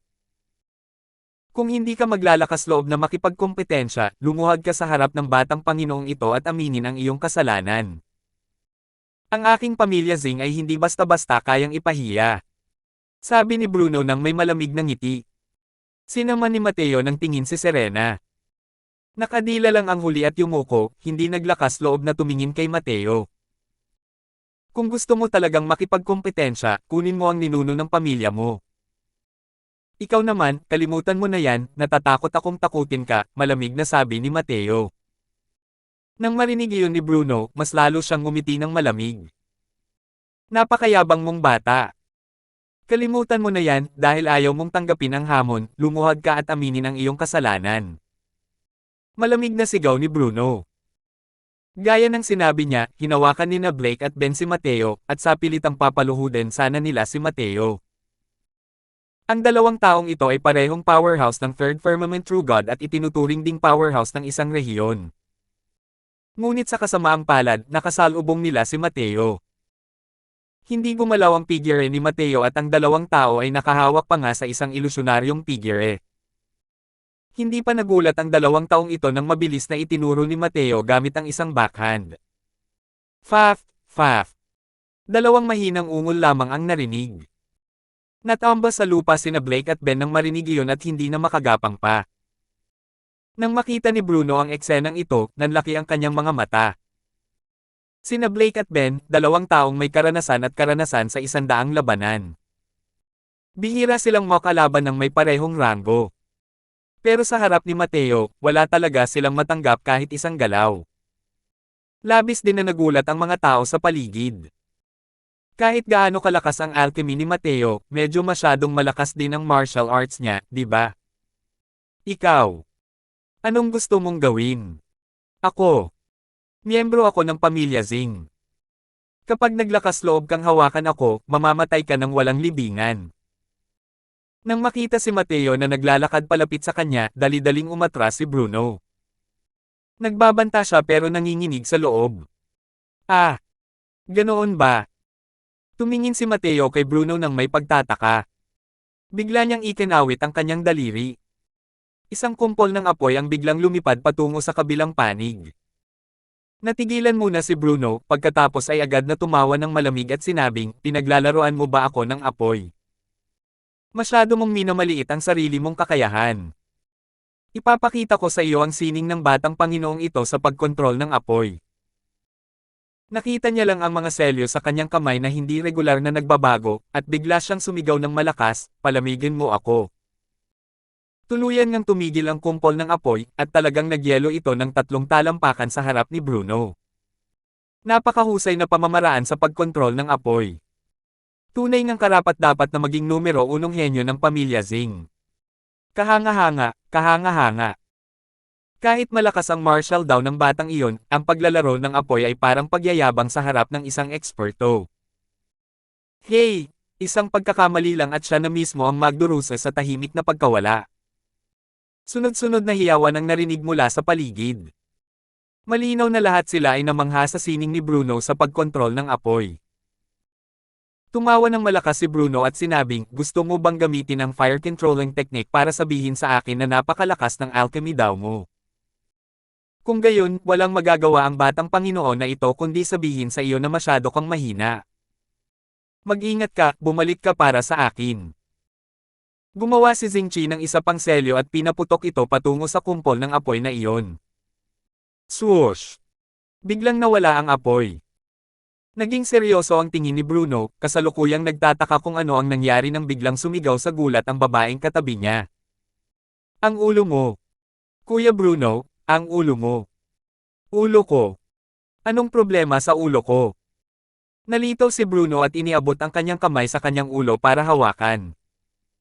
Sa haplos na ito, hindi niya napigil ang mapatalon sa takot. Ang kanyang ulo ay napakakinis na parang binahiran ng langis. Wala na talaga ang ulo niyang puno ng buhok. Sa sandaling ito, ang tuktok ng ulo ni Bruno ay sapat na makinang upang maipakita ang imahe ng isang tao, kumikinang sa liwanag, tulad ng isang lampara. Paf! Hahaha! Isang tawanan ang narinig mula sa lahat ng paligid. Namumula ang mukha ni Bruno na may bahid ng itim, naghahangad na makahanap ng butas sa lupa na mapaghuhukayan.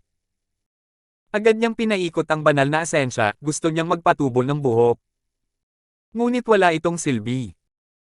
Natuklasan niya na tila ba natatakpan ang mga butas sa ibabaw ng kanyang ulo kaya hindi na siya maaaring tumubo ng buhok. Hindi naman talaga maliit ang pagkabiglang ito. Tumingin siya kay Mateo nang may matinding gulat ngunit nakita niyang nakatingin sa kanya si Mateo nang may pagtataka.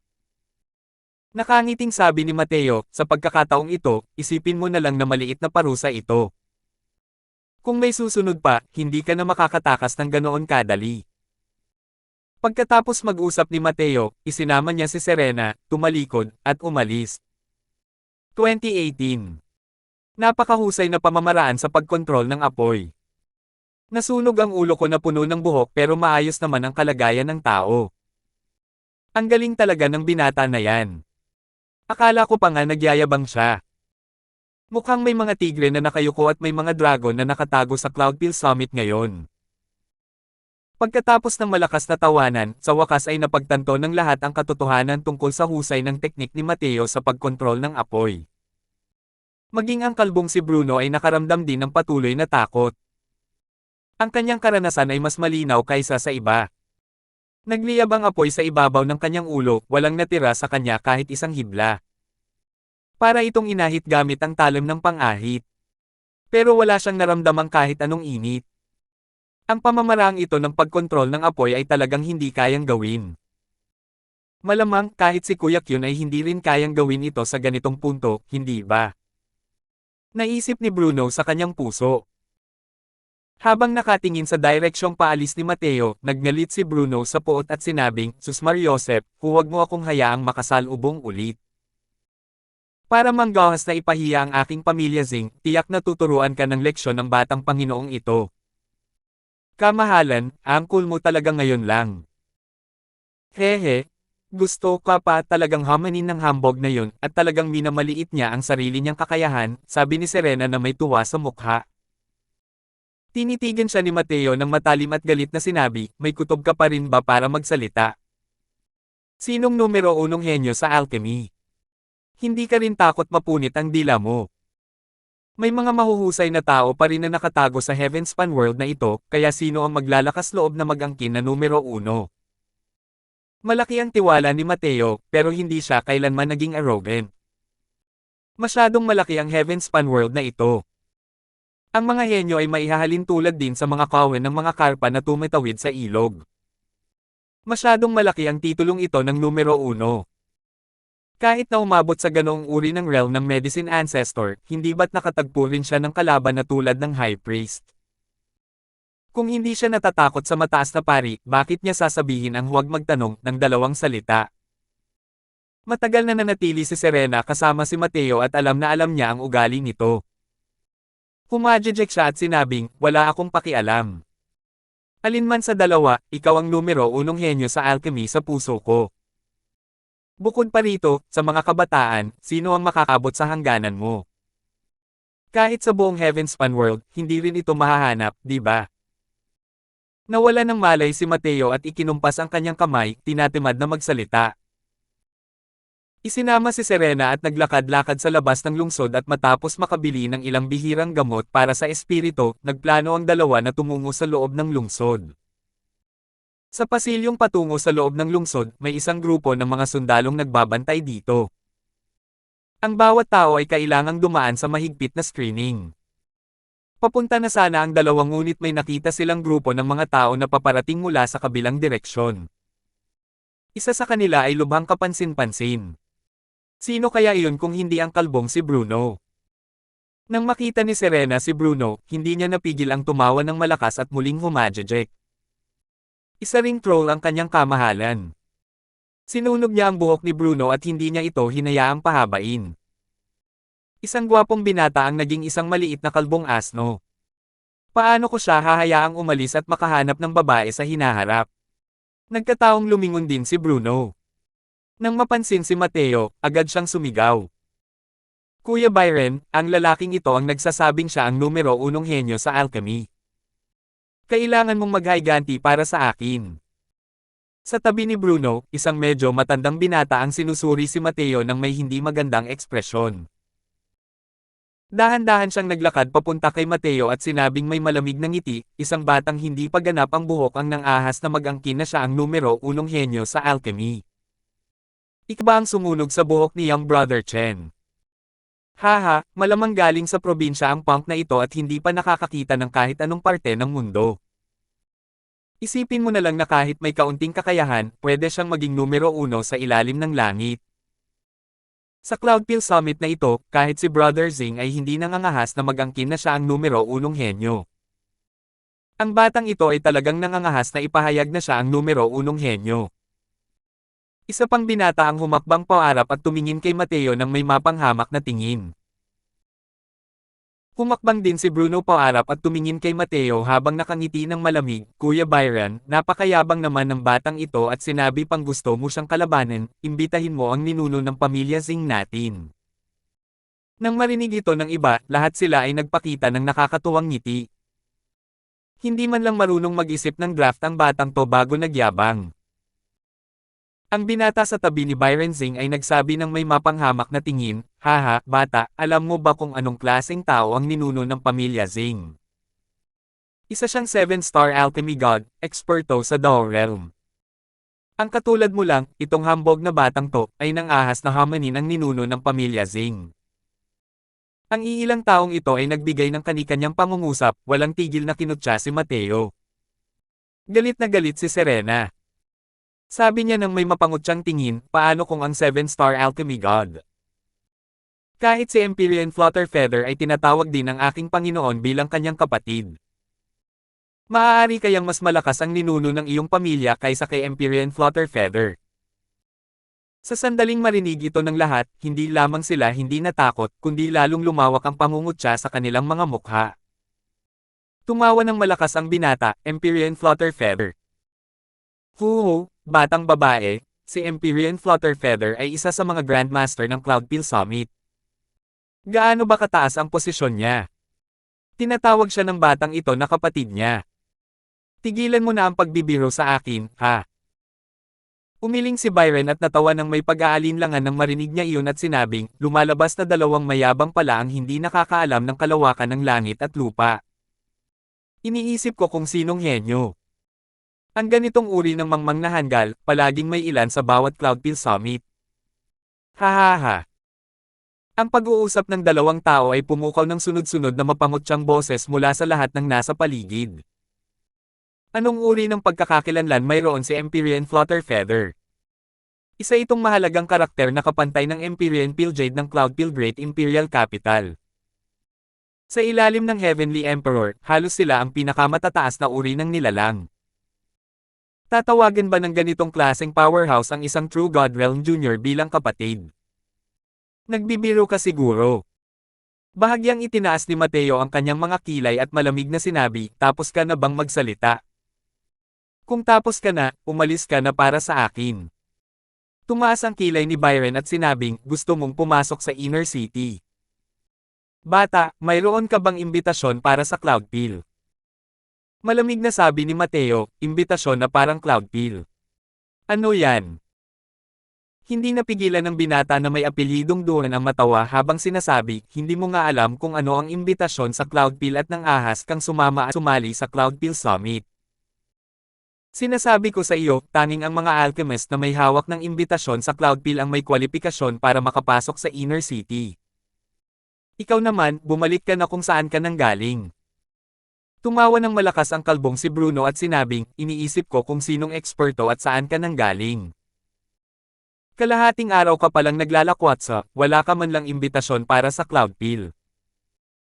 Sa mismong sandaling ito, mas lalong natitiyak ni Bruno na si Mateo ay isang inapo ng isang sinaunang pamilya ng martial arts. Bagamat napakalakas ng kanyang lakas sa martial daw, wala siyang kaalam-alam tungkol sa alchemy daw. Kung tungkol naman sa pagkontrol ng apoy, ang mga martial artist na bihasa sa mga pamamaraan ng paglilinang ng katangian ng apoy ay magiging napakahusay din sa pagkontrol ng apoy. Inamin niyang henyo si Mateo sa martial arts. Pero ang lugar na ito ay isang alchemy summit. Ano ang kinalaman nito sa mga martial artist? Ang mga henyong alchemist na makakapunta sa Cloudfield Summit ay walang pakialam sa mga martial artist. Dahil ang katayuan ng mga alchemist na ito ay mas mataas kaysa sa mga ordinaryong martial artist. Ikinumpas ni Byron ang kanyang kamay at sinabing, "Bilasan mo at umalis ka na, bata. Tigilan mo na ang pagpapanggap dito. Nakikita mo ba ang mga mata nila? Para ka lang ngayong payaso na tumatalon-talon. Ang lugar na ito ay mundo ng mga alchemist, ito ay walang tadhana kasama ka." Lumingon ang binata na may apelyidong Duan at sinabi sa isang sundalo, "Commander Gan, mukhang napakakapal ng balat ng batang ito, kailangan kitang abalahin para mapaalis siya." Natuwa si Commander Gan sa matagal na panunood sa tabi. Nang marinig ito, dahan-dahan siyang naglakad sa harap ni Mateo, iniabot ang kamay, at sinabing may malungkot na mukha, "Umalis ka na, pakiusap. Kung hindi ka aalis, ang commander na ito ang personal na kikilos at papaalisin ka sa lungsod." Ang commander na si Gan ay isang powerhouse ng Fifth Firmament True God. Natural na may kapangyarihan siya kapag nagsasalita. Tumingin si Mateo kay Commander Gan, dahan-dahang kumuha ng token, at malamig na sinabi, "Wala akong anumang imbitasyon sa Cloudfield, pero iniisip ko kung maaari itong makapasok o hindi." 2019. Hindi man lang tiningnan ni Commander Gan ang token na nasa kamay ni Mateo at sinabi na lang ng may malamig na ngisi, kung ano man ang bagay na walang silbi, tinatanggap lang ng commander na ito ang imbitasyon ng Cloudfield. Haha, sa tingin mo ba ay basta-basta na lang lugar ang Cloudfield Great Imperial Capital? Kung basta-basta ka na lang kukuha ng token ay pwede ka nang pumasok. Napakatanga mo. Sabi ni Bruno nang may paghamak. Kinakilala lamang ng Cloudfield Summit ang imbitasyon at hindi kinikilala ang ibang mga bagay. Hindi mo man lang alam ang pangkalahatang kaalamang ito at nang ahas ka pang pumunta at sumali sa Cloudfield Summit. Tanong ni Byron nang may malamig na ngiti. Talagang napaluha sila sa kakatawa habang pinapanood ang biro ngayon. Ang kasalukuyang si Mateo ay isang ganap na Angus na ngayon lang nakakita ng maraming bagay sa mundo sa harap nila. Walang kaalam-alam ang lalaking ito tungkol sa Cloudfield Summit, pero tumakbo siya sa harap nila, ang mga henyo sa alchemy na ito ay nakaayos, na nagdagdag ng maraming saya. Nagulat din si Mateo nang makita ang reaksyon ng iilang taong ito. Tiningnan niya ang hawak niyang Grandmaster token at nakaramdam ng pagkalito. Parang hindi masyadong kapaki-pakinabang ang bagay na ito. Naisip pa nga niya na kahanga-hanga ang itsura ng bagay na ito. Pero nang ilabas ito, hindi ito nakilala ng mga tao.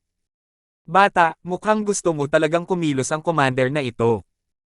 Sa paningin ni Commander Gan, si Mateo ay isa lamang batang mapagmalaki. Nagsasalita ng mayabang para pahangin ang mga tao. Inilabas niya ang kanyang aura at direktang sinunggaban si Mateo. Biglang lumabas ang aura ng Fifth Firmament True God, at direktang tumama kay Mateo. Habang sina Bruno at ang iba pa ay nagpakita ng mapanghamong tingin, kalmadong pinagmamasdan ang eksenang ito. Kumunat ang noo ni Mateo. Malakas ang suntok ni Commander Gan. Sa paghawak na ito, kung hindi sapat ang lakas niya, talagang masusugatan siya ng husto. Malinaw na ang lalaking ito ay nanghihingi ng pabor mula sa ilang mga inapo ng sinaunang pamilyang ito at sadyang nagbigay ng matinding dagok. Nakita ko lang siyang sumengot ng malamig. Bigla, isang life and death seal ang pumutok. Isang tunay na Diyos sa ikalimang kalawakan laban sa isang tunay na Diyos sa ikatlong kalawakan. Inakala ni Commander Gan na madali niya siyang mahuhuli. Sino ang mag-aakala na sa sandaling kumilos si Mateo, ang pressure na kayang magpabagsak ng mga bundok at magpabaligtad ng mga dagat ay manggagaling ng harapan. Putok. Nabigla si Commander Gat direktang natama ng life and death seal na ito habang lumilipad. Tila siya ay nasugatan sa isang napakasamang paraan. Nanliit ang mga mata ni Byron at nagulat siyang nagsalita, "Ito. Paano ito nangyari? Nagulat din ang binata na may apelyidong Duran, paano naging ganito kalakas ang batang ito? Naghihintay silang lahat na matalo si Mateo. Sino ang mag-aakala na maayos naman si Mateo at napilayan si Commander Gan sa isang galaw lang? Isang initial stage True God Realm na tumama sa isang middle stage True God Realm na lumilipad palayo sa isang galaw lang, ang ganitong uri ng bagay ay masyadong nakakapangilabot para marinig. Mukhang hindi kapansin-pansin si Mateo, mahigit 1,000 taong gulang na, gaano kaya siya kalakas. Pero, sinayang niya si Commander Gan sa isang galaw lang. Para saan pa ba natutulala? Nang ahas pa ang batang ito na manggulo, kiiperelin lang din siya para sa akin. Nagngingit-ngit ang mga ngipin ni Commander Gan at umungol sa mga sundalo. Kaagad, isang malaking grupo ng mga gwardya ang sumugod at pinalibutan si Mateo sa gitna. Bahagyang kumunat ang noo ni Mateo. Hindi rin niya inaasahan na magdudulot siya ng ganito kalaking kaguluhan. Sino ang mag-aakala na hindi man lang nakilala ng mga lalaking ito ang Grandmaster Token? Sa totoo lang, hindi naman pwedeng isisi kay Commander Gan lahat ito. Paano naman malalaman ni Commander Gan ang ganitong klaseng token ng isang Grandmaster? Kailangang malaman ng isa, sa buong lupain ng Southern Border, mayroon lamang kabuoang 14 na Grandmaster Token. Ang mga may hawak ng Grandmaster Token ay pawang mga taong may lubos na iginagalang na katayuan. Sila rin ay mga super powerhouse ng Empyrean sa gitna at huling yugto. Sa sandaling lumitaw ang mga taong ito sa Cloudfield Great Imperial Capital, agad na may mga Empyrean powerhouse na lalabas upang salubungin sila. Hindi sila papasok mula sa mga pintuan ng lungsod sa ganitong paraan. Hindi alam ni Mateo ang tunay na dahilan. Gusto lang niyang maglakad-lakad sa lungsod na alam niyang magdudulot ito ng malaking hindi pagkakaunawaan. Pero sa puntong ito, natural lang na hindi rin magpipigil si Mateo. Karamihan sa mga bantay na ito ay nasa Celestial Deity Realm. Mayroon ding bahagi ng True God Realms. Ngunit sa harap ni Mateo, kulang na kulang ito. Natamba niya ang mga bantay na ito sa pamamagitan ng ilang galaw. Ang ekspresyon ni Bruno ay sukdulan nang sabihin niya, paano naging ganito kalakas ang lakas ng lalaking ito. Magkapareho lang ng edad si Mateo. Pero ang lakas niya sa pakikipaglaban ay hindi alam kung ilang antas ang mas mataas sa kanya. Kung titingnan ang kabilang panig ng Southern Border, wala ring gaanong kayang higaitan si Mateo sa martial arts. Ngunit pumadjejek si Byron at sinabing, ang batang ito ay naghahangad din ng kamatayan. Napaatras si Bruno at tinanong, bakit? Ngumiti si Byron at sinabing, sa simula, nanlaloko lang siya. Kung bugbugin siya at palayasin, maaayos din ang bagay na ito. Pero ngayon, nagdulot siya ng malaking kaguluhan. May lalabas agad para alagaan siya. Ano pa ang silbi kahit mas malakas pa siya? Mas malakas pa ba siya kaysa sa mga powerhouse ng Ninth Firmament True God? Nang marinig iyon ni Bruno, agad siyang tumugon at natawa ng malakas, haha, siguradong patay na ang batang ito. Sino yan? Ang maglakas loob na manggulo sa aking Cloudfield Great Imperial Capital. Hindi pa humihina ang boses nang may lumapit na boses mula sa malayo at agad na dumating. Isang matipunong lalaki na may kulot na balbas ang lumitaw sa harap ni Mateo, ang kanyang ekspresyon ay hindi pala kaibigan. Nang makita ni Commander Gan ang matipunong lalaking may kulot na balbas, para siyang nakahawak sa isang dayami na Nagel iligtas buhay, at nagmamadaling sinabing, Panginoon Caspian Chin, ang baliw na ito ay walang imbitasyon. Hinabol ko siya palabas ng lungsod, hindi lang siya umalis, binugbog pa niya ako at ang mga sundalo na ikinasugat ng malubha. Si Caspian ay mayroon ding mainit na ulo. Nang marinig ang mga salita ni Commander Gan, agad siyang nagliyab sa galit. Nang marinig ito ni Caspian, galit na galit siyang nagsalita, ano? Walang hiya na batang to, para manggahas pa. Nang makita ni na Byron at ng binata na may apelyidong Duran si Caspian na lumipad palayo sa kapahamakan, ang kanilang mga mukha ay nagpakita ng pagmamalaki sa kasawian ng iba. Si Caspian ay isang makapangyarihang eksperto ng Ninth Firmament True God. Gaano man kalakas ang hatol ni Mateo sa langit, kaya pa rin ba niya itong harapin? Muntik nang mabaliw si Caspian, bigla niyang inikat ang ulo niya para tingnan si Mateo, pero nakita niyang dahan-daang kumuha ng token si Mateo. Sabi ni Mateo, ibinigay ko ito sa kanila para makita nila ito pero hindi nila ito nakilala. Iniisip ko kung nakikilala mo ba ito? Nagtatanong din si Mateo nang may pag-aalinlangan. Kung hindi pa rin ito makilala ng Caspian na ito, makakatakas na lamang siya. Ngumisi si Byron nang makita ang sitwasyon at sinabing, ilalabas pa rin ang kasuklam-suklam na token na ito, maaari kayang. Talagang hanggal ang batang ito.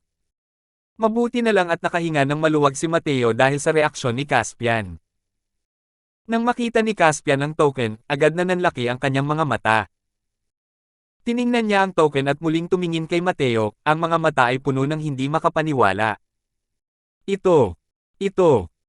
Nauutol na sabi ni Caspian at hindi talaga makapagsalita. Paanong napunta sa kamay ng isang binata ang isang Grandmaster token na tulad nito? Hindi alam ni Commander Gan ang panloob na dahilan at nagpumilit, Panginoon Caspian, anong problema mo? Masyadong walang hiya ang batang ito, huwag mo siyang basta-basta pakawalan. Basagin. Isang malinaw na sampal ang narinig, direktang sinampal si Commander Gan na siyang dahilan ng paglipad palabas. Ang sampal na ito ay nagpagulat sa lahat. Bago pa man nila malaman kung ano ang nangyayari, narinig nila ang ungol ni Caspian, ikaw na walang hiya. Huwag mo akong hilahin pababa kung gusto mo pang mamatay. At saka, kayong lahat, nagmamadali ba kayong magkatawang tao? Itabi ninyo ang inyong mga armas para sa akin. Nagkatinginan ng grupo ng mga gwardya, blanko ang ekspresyon sa kanilang mga mukha. Biglang lumuhad si Caspian at sinabi kay Mateo habang nakakuyom ang mga kamao, walang kamalay-malay ang mga walang kwentang bagay na ito. Kamahalan, huwag po sana kayong magdamdam. Kapag bumalik ang mababang taong ito, tiyak na tuturuan ko sila ng magandang leksyon. Ito. Anong nangyayari dito? Lumuhad talaga si Lord Caspian sa isang tunay na Diyos sa ikatlong langit. Ano ba talaga ang pinagmulan ng batang ito? Maaari kayang. Ang token na iyon ay kahanga-hanga. Mga sigaw ng bulalas ang umalangaw-ngaw sa paligid, tuluyang nahihilo sa mga ikinilos ni Caspian. Itinabi ni Mateo ang token at bumantong hininga ng maluwag, at saka nakangiting sinabi, buti na lang alam mo. Kung hindi, medyo magiging abala talaga ito. 2020. Opo, kamahalan. Lahat ng ito ay dahil mayroon silang mga mata ngunit hindi nakakakita na ikinagagalit ng kamahalan. Kamahalan, huwag po sana kayong magdamdam. Ang token na ito ng Grandmaster ay hindi kayang kilalanin ng mga lingkod na tulad nila, mabilis na bumuhos ang malamig na pawis ni Caspian habang nagmamadaling nagpapaliwanag. Gaano kataas ang katayuan ng mga taong may hawak ng Grandmaster token? Paano naging sila ang kaya niyang i-provoke? Ang ganitong uri ng pag-iral ay kayang magdesisyon sa kanyang buhay at kamatayan sa isang salita lamang. Hindi dapat tingnan kung paano siya naging tunay na Diyos ng Ninth Firmament. Dahil sa paningin ng mga makapangyarihang Empyrean, isa lamang siyang nilalang na parang langgam. Hindi rin kayang sakta ng sarili niyang Panginoon ng lungsod ang isang malaking shot na may hawak na Grandmaster token para sa isang simpleng True God Realm expert. Siyempre, ang Grandmaster token na lumitaw sa kamay ni Mateo ay talagang ikinagulat niya. Masasabi pang ang mahirap itong isipin. Ngunit ang isang Grandmaster token ay isang Grandmaster token. Hindi pinagdudahan ni kaunti ni Caspian ang pagiging tunay nito. Sa lupain ito ng Southern Border, sino ang makakaagaw ng Grandmaster token mula sa kamay ng 7 malalaking shot? Hindi man lang sapat ang kaunting lakas ni Mateo para punan ng mga siwang sa pagitan ng mga ngipin ng malalaking shot. Mas lalong hindi niya ito naaga. Bukod pa rito, hindi rin magagamit ang Grandmaster token na ito matapos itong agawin. Kaya naman, kahit na mayroong daan-daang hindi paniniwala sa kanyang puso, hindi pa rin nang ahas si Caspian na maging pabaya kahit kaunti. Ikinumpas ni Mateo ang kanyang kamay at walang magawang sinabi, gusto ko lang pumasok sa lungsod, pero iginiit nila na nanlaloko ako ng mga tao. Pwede na ba akong pumasok? Nagmamadaling tumango si Caspian at sinabing, syempre. Naayos na ang lahat ng tirahan ng mga Grandmaster. Ang mababang loob na ito ang manggengune sa daan para sa iyo. Tumango si Mateo at sumunod. Tuwang-tuwa si Serena nang makita ang ekspresyon ni na Byron at ng iba pa. Kayong mga lalaki, hindi man lang ninyo nakikilala ang Grandmaster Token at naglakas loob kayong ipagmalaki ang inyong husay dito. Ang masasabi ko lang ay mga ignorante kayo. Pinagtawanan ninyo ang aking Panginoon, pero hindi ninyo alam na kayo pala ang pinakakatawa-tawa. Ang layo ng antas ninyo. Pagkatapos magsalita, naabutan ni Serena si Mateo, at iniwan ang mga taong gulat na gulat. Mukhang hindi makapaniwala pa rin si Byron hanggang ngayon habang bumubulong token ng Grandmaster yan. Ito. Paano ito nangyari? Ang binata na may apelyidong doon ay may ekspresyon na parang nakakita ng multo habang sinasabi niya, isang Grandmaster ng True God ng Third Firmament. Ito. May mali ba? Ang tirahan ng Grandmaster ay maringal at kahanga-hanga, puno ng espiritual na enerhiya. Ito ay talagang nasa isang kanais-nais na lokasyon. Ang tirahan ay itinayo sa paligid ng isang lawa. Sa gitna ay isang maliit na lawa. Maingat na inakay ni Caspian si Mateo papunta sa Danfeng Court at pinaupo ito. Nang makitang gustong magsalita ni Caspian ngunit nilunok niya ang mga salita, malamig na sinabi ni Mateo, magtanong ka na lang kung ano ang gusto mong itanong. Bakit ka, isang matipunong lalaki na 7 talampakan ang taas, umaasal na parang babae? Ngumiti si Caspian ng may pagmamalaki at sinabing, iniisip ko kung kaninong Panginoon ng lungsod si Master Crosswell ang nakatanggap ng imbitasyon. Natural lang nakilala ni Caspian ang 7 dakilang Empyrean. Malinaw na hindi isa sa kanila si Mateo. Kung gayon, isa lamang sa mga Empyrean ang maaaring mag-imbita sa kanya. Malamig na sinabi ni Mateo, inimbitahan si Crosswell na ito ni Empyrean Flutterfeather. Lumipat ang tingin ni Caspian, at gulat na sinabi niya, Empyrean Flutterfeather. Nagtatakang tanong ni Mateo, bakit? May problema ba? Mabilis na ngumiti si Caspian ng may papuri at sinabing, walang problema. Bagamat mainitin ang kanyang ugali, hindi rin naman siya ganoon kababaw kapag kilos. Talagang nakakagulat ang Grandmaster Token Mateo. Kumunat ang noo ni Mateo, at sinabi niya ng may malamig na pagsinghot, sa tingin mo ba madali akong lokohin dahil bata pa ako? Nagbago ang ekspresyon ni Caspian dahil alam niyang hindi na niya ito kayang lokohin pa. Napangiti na lang siya ng mapait. Sabi niya, paano nangyari iyon? Dati, palaging iniimbitahan ni Empyrean Flutterfeather ang Empyrean Purpluang ng Myriad Treasure Tower. Hindi ko inaasahan na. Inimbitahan niya pala si Master Crosswell sa pagkakataong ito. Hindi napigilan ni Mateo ang pagkunot ng noo nang marinig iyon at nagsimulang magmuni-muni. Dati, noong pumayag siya kay Empyrean Flutterfeather, nakalimutan niyang may ganoong bagay pala. Dahil ang bawat City Lord ay may kanya-kanyang pwesto bilang Grandmaster, tiyak na mga nilalang na halos kapareho nila noon. Ngayong ibinigay na sa kanya ang pwestong ito, hindi ba't makakasakit na naman siya ng damdamin ng isa pang Grandmaster? Habang iniisip ang mga bagay na ito, hindi mapigilan ni Mateo ang sakit ng ulo. Binigyan siya ni Empyrean Flutterfeather ng napakataas na katayuan, ngunit inilagay din siya ni Empyrean Flutterfeather sa apoy para ihawin. Sa tabi, lumilipad ang mga iniisip ni Caspian, iniisip kung sino si Mateo. Maaari kayang ang Mateo na ito ay nagmula sa Myriad Treasure Bodhidharma at isang bagong sulpat na henyo na junior ng Myriad Treasure Bodhidharma. Malamang na sa pagkakataong ito ay pupunta ako at maranasan ito. Medyo maluho lang talaga ang pagbibigay sa kanya ng Grandmaster Token, di ba? Para sa kaunting lakas ni Mateo na talagang maranasan ang mga bagay-bagay, hindi ba't mas makabuluhan kung ilalagay siya sa henerasyon ng mga disipulo para makipaglaban sa mga taong iyon? Habang iniisip ito, naramdaman din ni Caspian na may mali. Napakalakas ng lakas ni Mateo sa martial arts. Hindi naman mahirap ang pagtalon sa mga realm para sa labanan. Gaano kaya kalakas ang lakas ng alchemy niya? Ang lugar na ito ay ang Cloudpil Summit at hindi ang Martial Dao Summit. Habang iniisip ang mga pangyayaring ito, mas lalong hinahamak ni Caspian si Mateo sa kanyang puso. Sige. Ikaw, isang makapangyarihang martial arts, ay pumunta sa Cloudpil Summit para magpanggap na isang Grandmaster. Pagdating ng panahon, mapapahiya ka. Halos sigurado na siya na si Mateo ay yung tipo ng palabiro na supling na mayabang at walang pakundangan dahil sa kakayahan nito. Nanatili siya ng matagal sa langit na Emperador Bodhimanda at lumabas upang maghanap ng kasiyahan. Nakita rin ni Caspian na may kasama pa siyang isang magandang katulong sa kanyang tabi. Siyempre, ang mga kaisipang ito ay may lalagay lamang niya sa kanyang puso at natural na hindi niya ito sasabihin. Sige, pwede ka nang umalis. Ah, sige. Si Serena pala ang pangalan niya.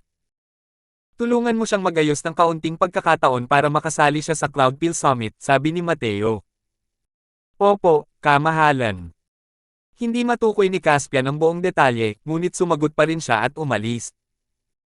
Maaari kayang pumunta ang batang ito para sumali sa Cloudpil Summit para sa babaeng ito. Pabago-bago talaga ang posisyon ng isang Grandmaster para sa isang simpleng 5-star alchemy god. Mabilis na kumalat ang Grandmaster ng A3rd Firmament True God sa Inner City. Higit pa sa pagkabigla, mayroon pang mas matinding galit. Anong kakayahan ang mayroon ng isang simpleng tunay na Diyos ng ikatlong langit para makakuha ng Grandmaster token?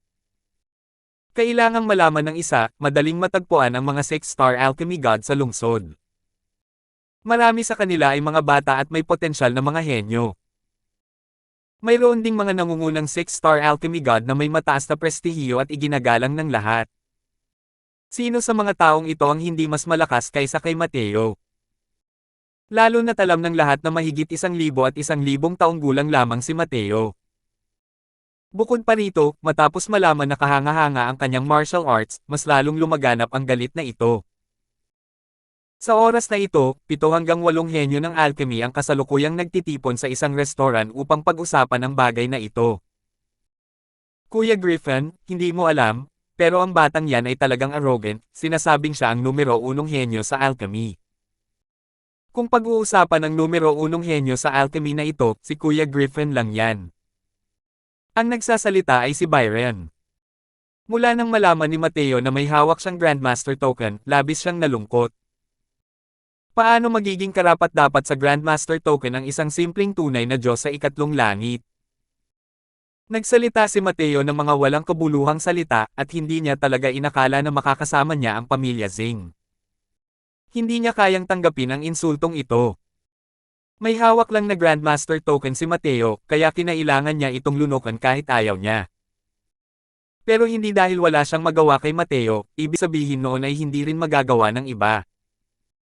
Si Griffin ay isang henyong alchemist ng Cloudpil Summit na ito, isa sa iilang henyo na nakarating sa Dao Realm sa Cloudpil Summit na ito. Maliban na lang kung may aksidente, ang kampyon na makoronahan sa Cloudpil Summit sa pagkakataong ito ay isisilang mula sa iilang makapangyarihang Dao Realm na ito. Bukod pa rito, espesyal ang pagkakakilanlan nitong si Griffin. Siya ang apo sa tuhod ni Empyrean Piljade na may taglay na napakataas na katayuan kahit sa Cloudpil Great Imperial Capital. Kung nandito siya, hindi ba't madaling maibaba ang mayabang na batang yun sa kabayo?